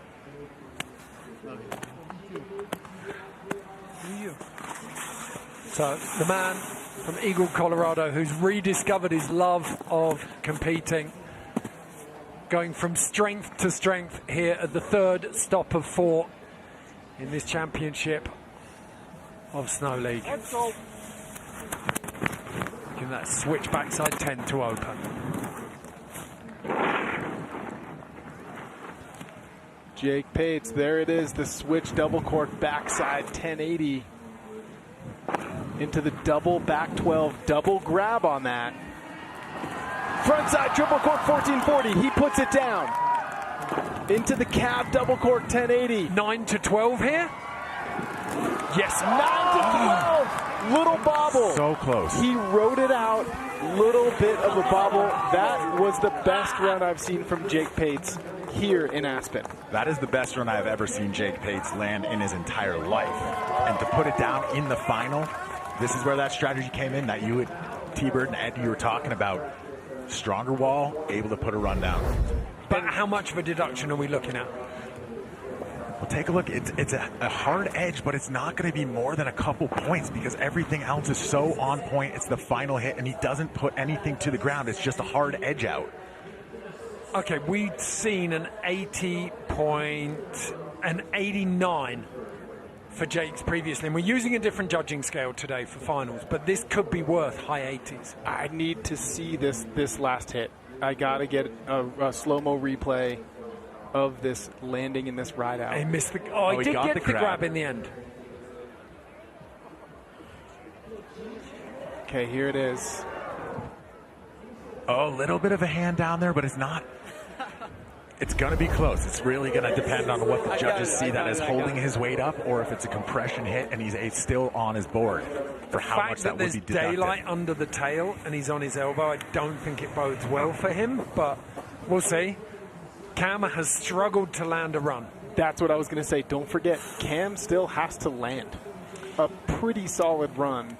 And there is no way he's going to throttle back here. He wants that run we just saw, but he's got to drop in on this weaker wall. So the last time we saw him in semis doing this, he started with the double alley-oop. Yep. And this thing is outrageous. The distance he travels down the pipe, it's almost a tennis court in length.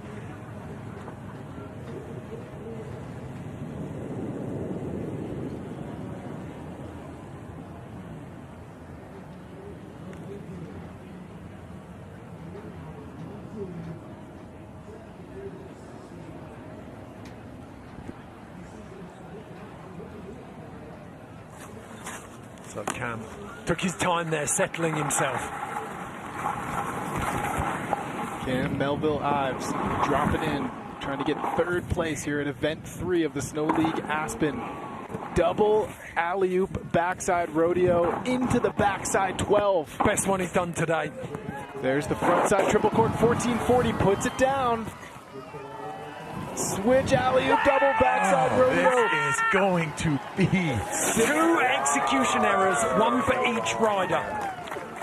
The thing I think that comes in here, a little bit less of an issue for Cam coming out of that trick, but he loses amplitude on his 5th hit. But he still got the double. He didn't back away from it. He could easily have gone single on that switch double alley-oop. Where Jake may have him is that Jake's was on the last hit. He did not need to go into another trick, so his amplitude stayed up the entire way through. Both of their difficulties so high in these runs. Jake's next trick was not predicated by the landing. Exactly. And he still got the switch double alley-oop rodeo, but the amplitude is what was...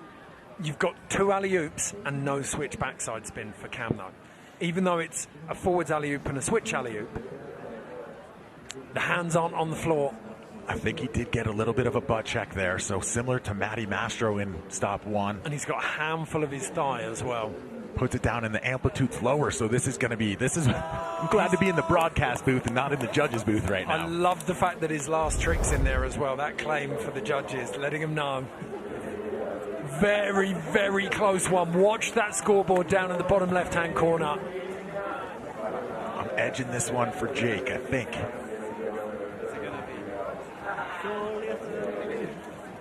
Very rare you hear a judge of Connor's caliber put his reputation on the line like that. This is a big shout.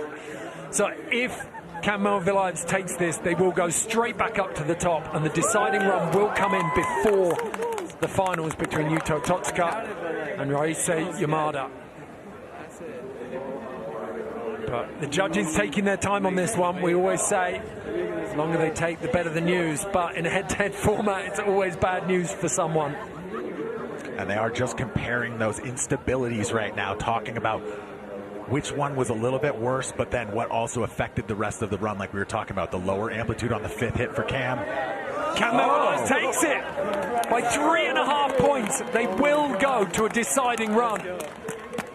So Jake Pates and Cam Melville-Ives locked on one run each. Sandy McDonald there, enjoying himself. So I got to put that one down. Like you were saying, the 2 alley-oops, even though they were switch and forward, that's 2 different rotations, adding a little bit more variety than Jake had in his run.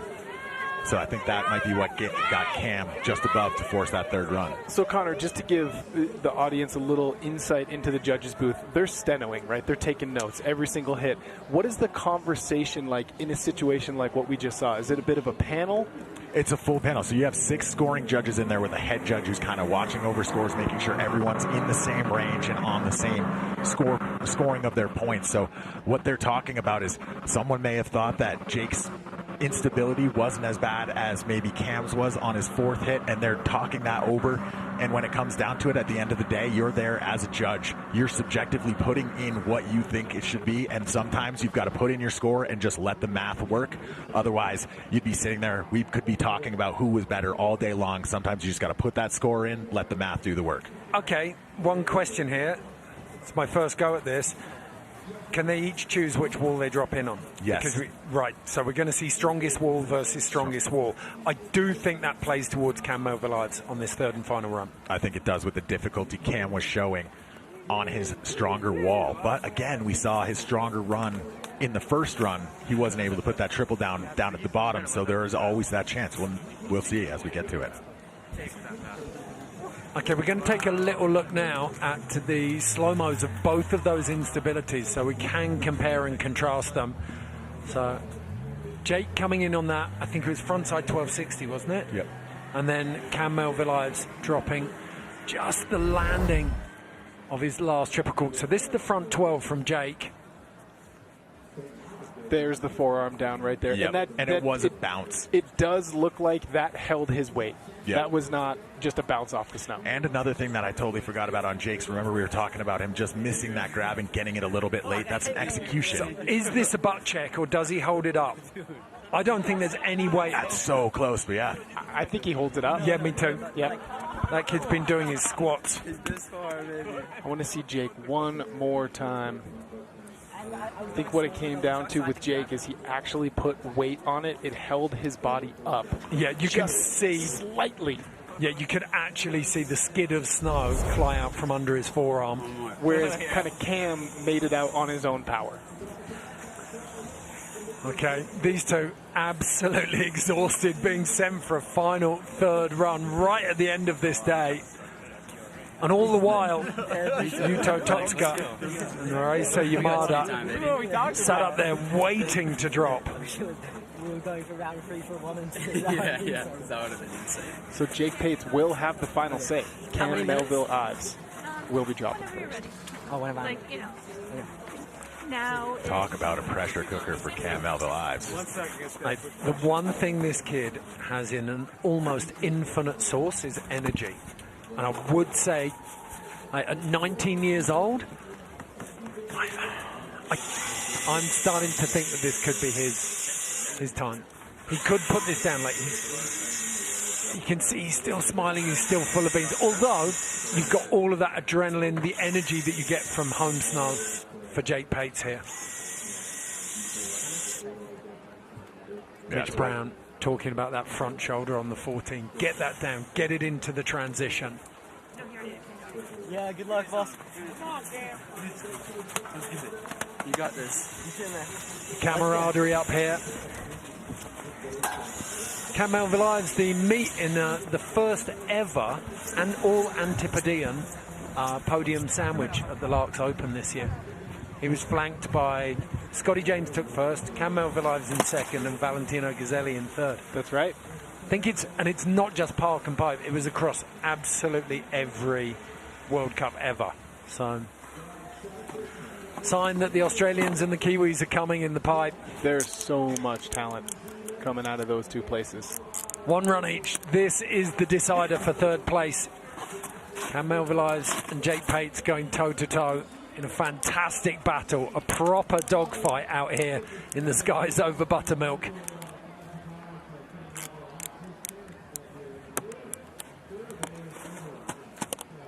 Blood flow successfully cut off.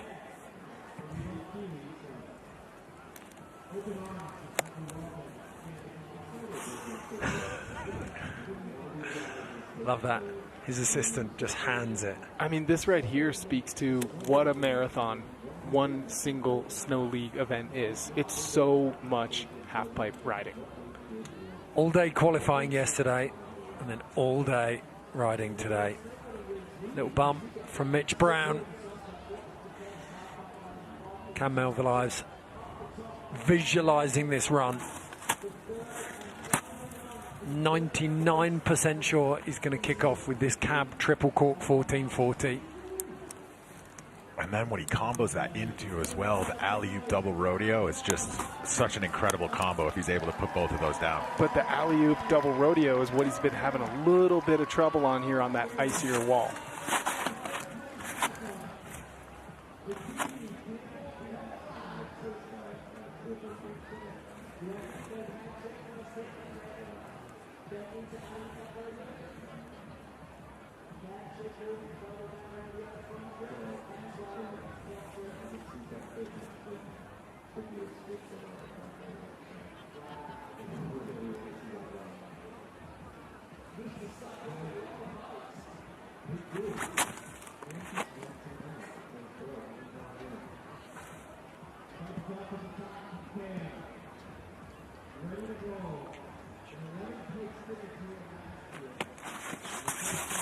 And he's ready, and we are on. Cam Melville-Ives dropping in switch. Cab triple cork 1440. Squats it out. Into the alley-oop double backside rodeo. And then the backside double 12. There's the frontside 1440 triple, and he cannot put it down when it matters most. And he knows it. Every time he's had the opportunity, he's been unable to turn the screw and apply the pressure to his opponent. He's left the door open each time, and he knows it. But still just 19 years old. Everything is experience right now. And this isn't the end. Jake still has to put down a run. So falling on that fourth and final hit there, going absolutely massive. He had a little bit of an instability here on the upper landing. Yeah, and that can affect every single hit moving forward. It's a domino effect down the pipe, isn't it? It's. I think in all of the snowboarding disciplines, pipe, big air, slope, it's one of the biggest issues that you have to mature into is letting a trick go and then resetting for the next trick. Because there's such little time before you're up in the air on your next hit. And he did have, I noticed on that backside 12, he went absolutely massive, but a little under-rotated, so lost a little bit of speed, and that tiny bit of speed could have been what he needed there for that triple 14. And again, though, we saw Mitch Brown talking to him about it up at the top. You talked about it, T-Bird. That leading shoulder as you come into the transition, you need to get it down. Is this like doing? And that's what undid him, as you said, Connor. Maybe a touch, too little amplitude, bit too backseat as he came into the pipe on that fourth hit. Now, Jake Pates came into this event off the back of an 8th in Milan Cortina at the Winter Olympics. His confidence growing with every run there. Snuck into the finals in 12th place. Last man to qualify for finals. And yet here, his confidence building. Now finds himself with a spot on the podium within reach. All he has to do is put this run down. And there will be an American on the podium here in Aspen.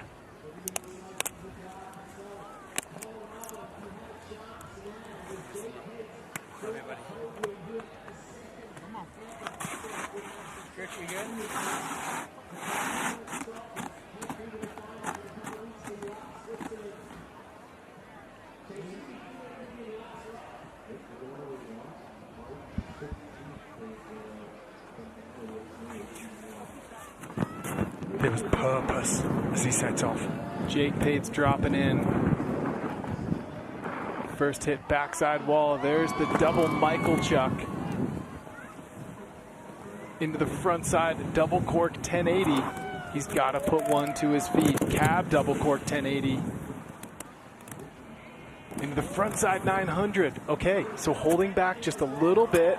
Into the backside 900. Clean, big, held his grabs, put it to his feet. Brilliant tactical riding, Connor. Same exact thing we saw him do in the first run where Cam dropped in first, fell on the 14, and Jake puts down the same run knowing what he needed to do to get in there. So I think we'll see Jake in that 3rd place position taking home the bronze. And what a story if that is the case. That double Michael Chuck is one of the best ones in the business. Trailing arm wide out there, grabbed all the way through. Getting the grab all the way through the double 10. 10 to 10 combo. And this is where he slowed it down. Usually we see the 12 to 12. He just goes 9 to 9, knowing that he doesn't need to take the risk. You could literally see a little speed check, right? Dump a little bit of speed, keep it at 9, and stay on your feet.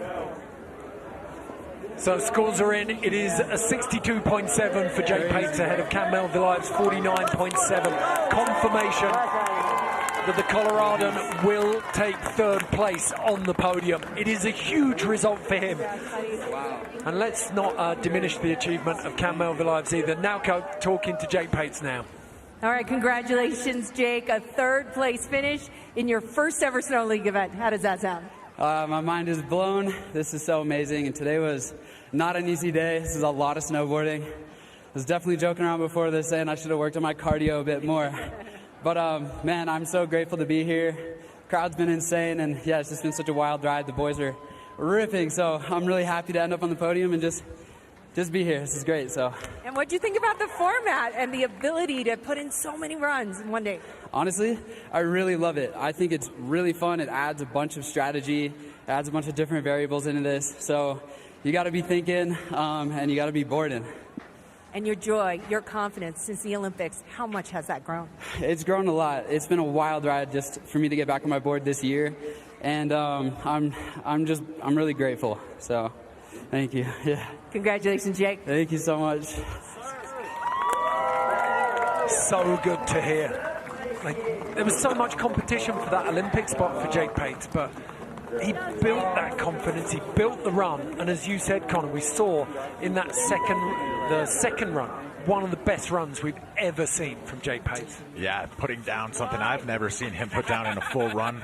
Unfortunately, just that little hand touch right there, not able to take it out in 2, but it was great to see both these guys take another 3rd run. Okay, so on the leaderboard, Ryusei Yamada is the leader. He has a 29 from that single hit. If he can land his best run here, he could take the 2026 Aspen Snow League title. But it is a huge ask when currently the best snowboarder in the world is going to drop straight after you. So Ryusei Yamada needs to make a statement here. Is there any chance they've decided on another one-hitter? No. All right. I'm going to go out on a limb. Ryusei Yamada dropping in switch. Huge switch McTwist to start things off. Into the cab, 1440. Into the front side, 1440. There's the switch alley-oop double backside rodeo, and he goes down. Well, there's a part of you that's disappointed, and there's another part of you that's really excited because we just got another run of finals. Almost certainly, I say that. That was a really interesting choice from Ryusei there. He had either wall to drop in on. Well, no, because they dropped in on the other side of the wall to drop in for the switch double alley-oop, so they both have to drop in on that left side wall now. And we know what's fascinating, the run that Yuto used to dominate all of the pipe scene in 2021-22, he was dropping in with switch backside 12s on that wall. So it's not a weak wall for him. And there's that switch alley-oop double backside rodeo, not quite getting it all the way around. Having just done it as a single hit and won. Yuto's reaction up at the top of the pipe.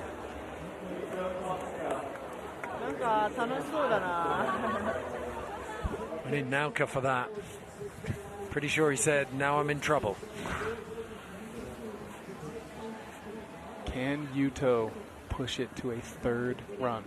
I'm just going to say this. He stood on the same side of the pipe to drop in. That is? He's going to drop in same wall. That is very true. This may end up going for Ryusei. That might be... He may have missed the boat here with this run if he hasn't thought about this. Cab double cork 1080 to frontside double cork 1080. This may be a switch alley-oop backside rodeo into the switch double back 10. Oh, switch backside in there. No, it's not. It's normal.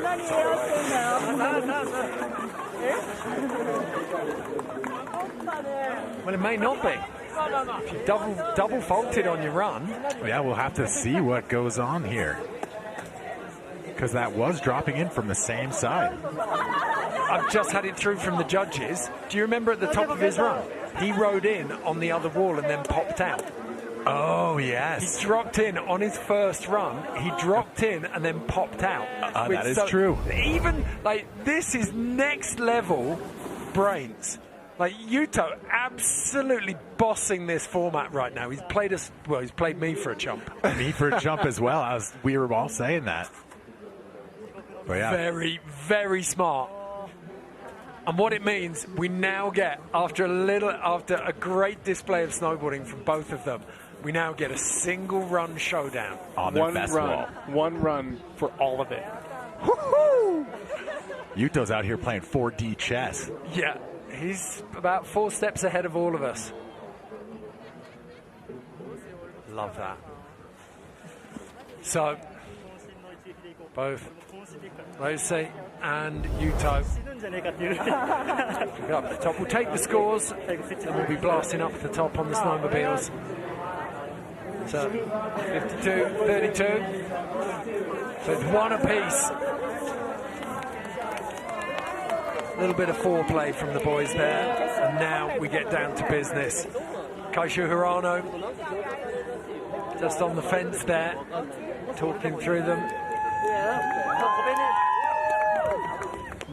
Now these two absolutely love this prospect. This is when this format works perfectly. Come down to this third decider run. Both athletes can throw their best runs down. And it will be Yuto who drops first, I believe. It will be. Yusei will have the final say as they hop on the snowmobiles, head back up to the top. What a mind bender of a final. Okay, we can take a look now as well. We've got Yuto's first run. So if you're unsure what we're talking about, the technicality, so Yuto, so smart, drops in on the rider's left-hand wall and then just pops out on this one. That's right. Wow. So brilliant, and then drops in for his single hit. So he hasn't changed the score at all with that, but he's given himself his strongest run for that second run. Despite them agreeing that very friendly first hit, that was a very sneaky thing to do. So both riders back up to the top. Plenty of time for this 19-year-old to think he's shown wisdom way beyond his years, both through qualifying when he came through as the #1 seed and today in the quarterfinals and the semi-finals. He's got some great results. Took third at Snow League in China at the end of last year. Took fifth here in Aspen last year. So no matter what happens, it will be Ryusei's best result here at Snow League. Yuto, meanwhile, continues his perfect record of making every single Snow League final that he has entered. Breezed through quarters and semis here in Aspen last year and in China at the Yunding Park. Good vibes up at the top. Do you think they have it? That sounded like the one-hit conversation again. Yeah. That would be absolutely wild if it came down to that. Connor, if it comes down to a full pull, they don't do the one-hitter, right? Knowing that Yuto is dropping first, what do you expect to see from Yuto Totsuka? I expect to see the run we saw get up into the 90s from him with the 14s, the double 14, the triple 14. He's got the switch alley-oop double rodeo.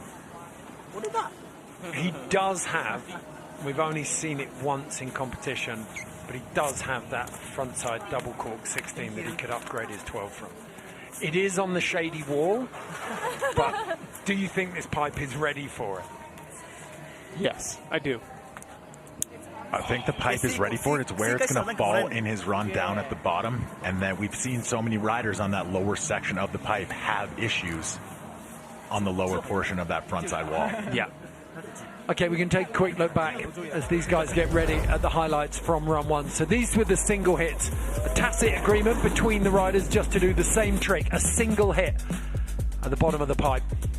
Switch alley-oop, double backside rodeo. That's Yuto Totsuka right there. There's a little instability in that landing. Yeah, landing heavy on his heels as we see Ryusei drop in for the same trick. Both these athletes getting incredible amplitude on that trick, dropping into it. But as we watch the landing here, sliding away much cleaner than Yuto Totsuka. 7-point difference. Do you see the way that Ryusei rode into that? It looked like an eagle spying up a salmon in a waterfall. Snatching it out of the water. He was hunting. Okay, these are second runs now. So that beautiful switch McTwist to open from Ryusei. Cap double 14, yeah. Front Right. 14. And that's where he went for the switch alley-oop rodeo and just did not have the pop. Looked like he lost a little bit of speed out of that 14. Here's Yuto. And this was just to play it safe run. He had already seen Ryusei fall, so he goes double 10, double 10. But look at his amplitude when he's safe. It's unbelievable. That is one of my favorite looking tricks right there from Yuto Totsuka. The switch alley-oop single rodeo, getting the nose grab, switch nose grab there. And the switch backside 10. He's got that on rails down at the bottom there. Okay, both riders back up at the top and ready. It all comes down to this. Snow League Aspen 2026. Yuto Totsuka versus Ryusei Yamada. Totsuka will drop first.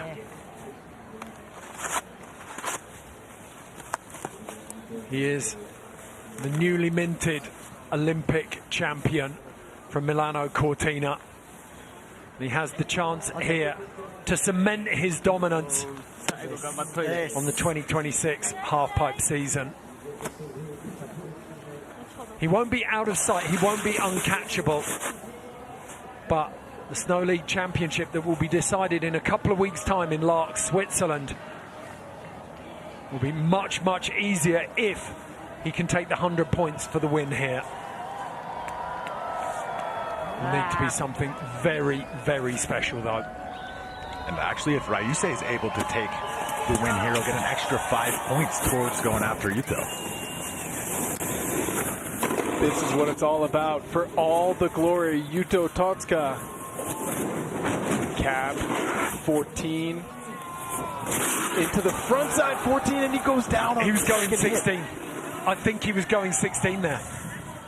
Because he had his back turned to the landing. His shoulders were going through the rotation. On the second hit, Yuto goes down Ryusei Yamada. Do you know what that is? That is the ultimate compliment for Ryusei. He knew what Ryusei was capable of, and he thought, I can't leave this to chance. I need this 16 hit. Take another look at it. There's the switch, double 14. You see he has a little bit of an issue on the landing here. Lands on the deck and is able to pump out of it. So maybe throwing him off his line into this, going for the double, getting the truck driver. We'll see what happens here as he comes around. 5, 9, 12. 14. Oh, it looks like he was going 14, just landed on the deck. Just disaster land, getting the lip between his feet. He did so well to soak that up. And now it's not done. It's not over yet. Ryusei Yamada has to make it down. You'd have to say, on the strength of what we've seen from this lad so far today, it shouldn't be a problem for him. Just one last run, and he will have claimed his maiden Snow League victory. And as you said, Connor, 105 points. It is a huge statement for the 19-year-old. Talked about him breaking the mold of Japanese pipe riding. Such an incredibly eclectic bag of tricks. For the win, Yusei Yamada, switch McTwist, 18 feet out, into the cab 1440, and the front side 1440. Switch alley-oop double backside rodeo, and he goes down, clipping the lip of the pipe. Unbelievably casual up until that point, though. So casual, and he got more hits in than Yuto did before he fell. Oh, and that is heartbreak for the young Japanese rider. So the medical team making their way up to him now, but he's back up on his feet. And that one was all for the viewers. He did not need those tricks. He was going for them to put on a show. He wanted to showcase the highest level of snowboarding. So both athletes falling on their third run. But I think Ryusei might edge him with just a few more landed tricks than Yuto had. But it's worth talking about this. Ryusei, from quarters, semis and finals, did 3 runs. He got pushed to the decider in every single round. He's done 9 runs today instead of that minimum 6. That is a huge, even for an FFS 19-year-old, that is a huge ask. In a normal competition, the most you're going to do in a day is about 3 total runs for a final. Otherwise, it's 2 runs, and you've got your practice runs and everything. These athletes are doing practice runs. It's given the helmet a good whack there as well.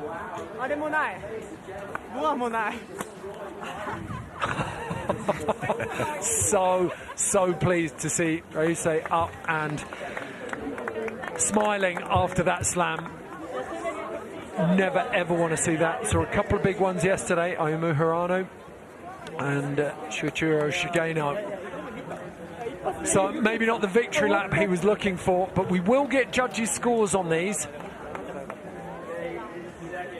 So Ryusei Yamada, confirmation, 40 points for his last run, over 18.5 from Yuto Totsuka. And ultimately, you've got to say, this final decided by those first run tricks. Absolutely, yes. It really was. Okay, let's send it down to Naoko, who is with Ryusei Yamada now. Wow, another tremendous final between Ryusei Yamada and Yuto Totsuka. またとてもすごい戦いを見せてくれました。印象はどういう感じですか？いやでも悔しいですね。最後決めきれなかったのが、ユウト君転んでも絶対ルーティンやろうって思ってたので、悔しさが一番ですね。He's a little bit taken aback by the fact that he wasn't able to complete that run. He saw Yuto fall, but he said, listen, I'm going to go with my run no matter what. So there's a part of him who wants that back. 今回の経験はいかがでしたか？でもなんか1対1だったからこその戦いだったのかなと思って、これからのスイスもまた楽しんで滑れたらいいかなと思います。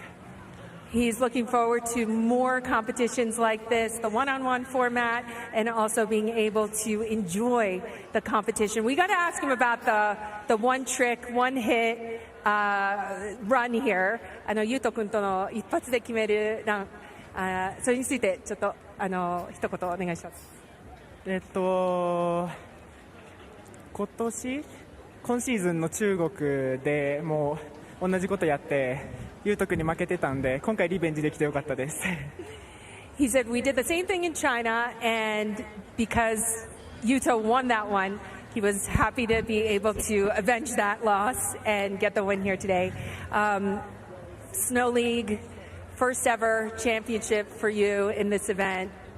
You know, how does that sum up sort of your experience so far and just how you feel about that?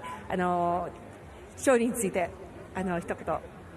いやでもどうだろうな、ショーン・ホワイトの開催しているこのスノーリーグで、初勝利できたってことはすごい嬉しく思いますね。He's so happy that he was able to get his first win, first victory here in an event that was created by Sean White. So congratulations, おめでとうございます。Thank you. So, our winner of Aspen Snow League 2026. You say Yamada. Let's take a look back at his run. So this incredible. Picture perfect 1440. You see where he lands at the top of the transition. Back-to-back 14s like nothing. Oh. And it still jolts, even on the replay when you know what's coming. So on the second run, we saw him a little under-rotated, a little farther into the pipe. He may have just been making adjustments and just not popping as much on it. And also that wall's deteriorating. We're late in the day. It's super soft. If that edge digs in and sends you out over the deck like that, that's what'll happen. Did so well to get up from that.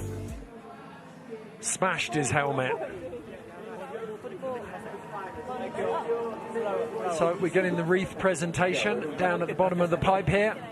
The entire crowd assembled now around the event village.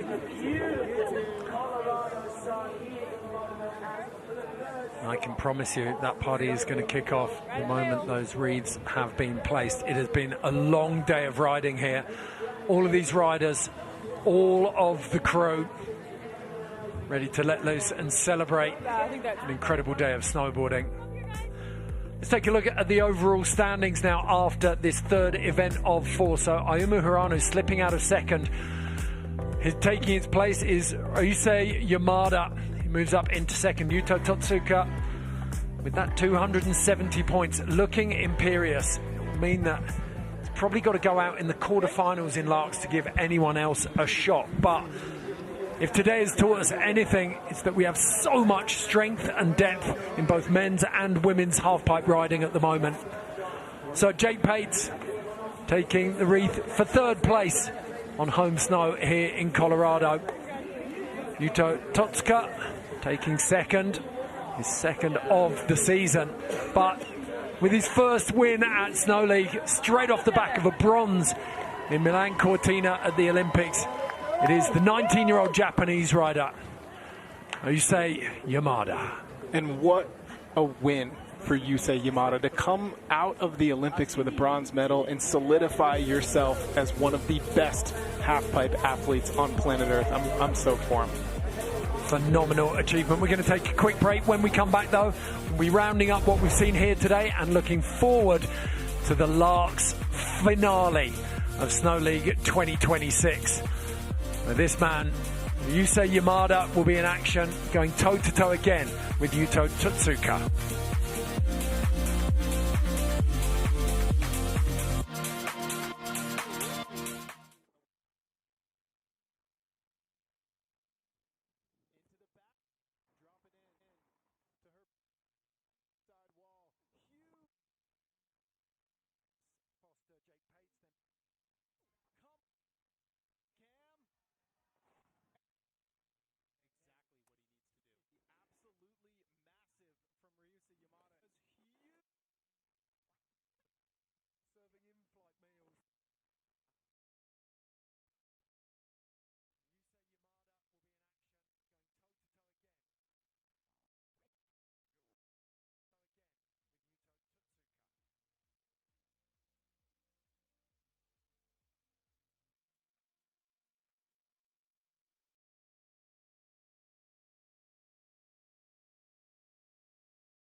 And take a breath. Jay Pate, Yuto Totsuka, and Yusei Yamada. Your podium here at the Men's Snow League in Aspen 2026. And we can't leave you without just recapping that Jeep Biggest Air Award from the day. The badge that changes hands to whoever has done the biggest air for the day. And it belongs to second place. Came on his second run in the semi-finals. 19 feet 2 inches. Absolutely monstrous from Yuto Totsuka.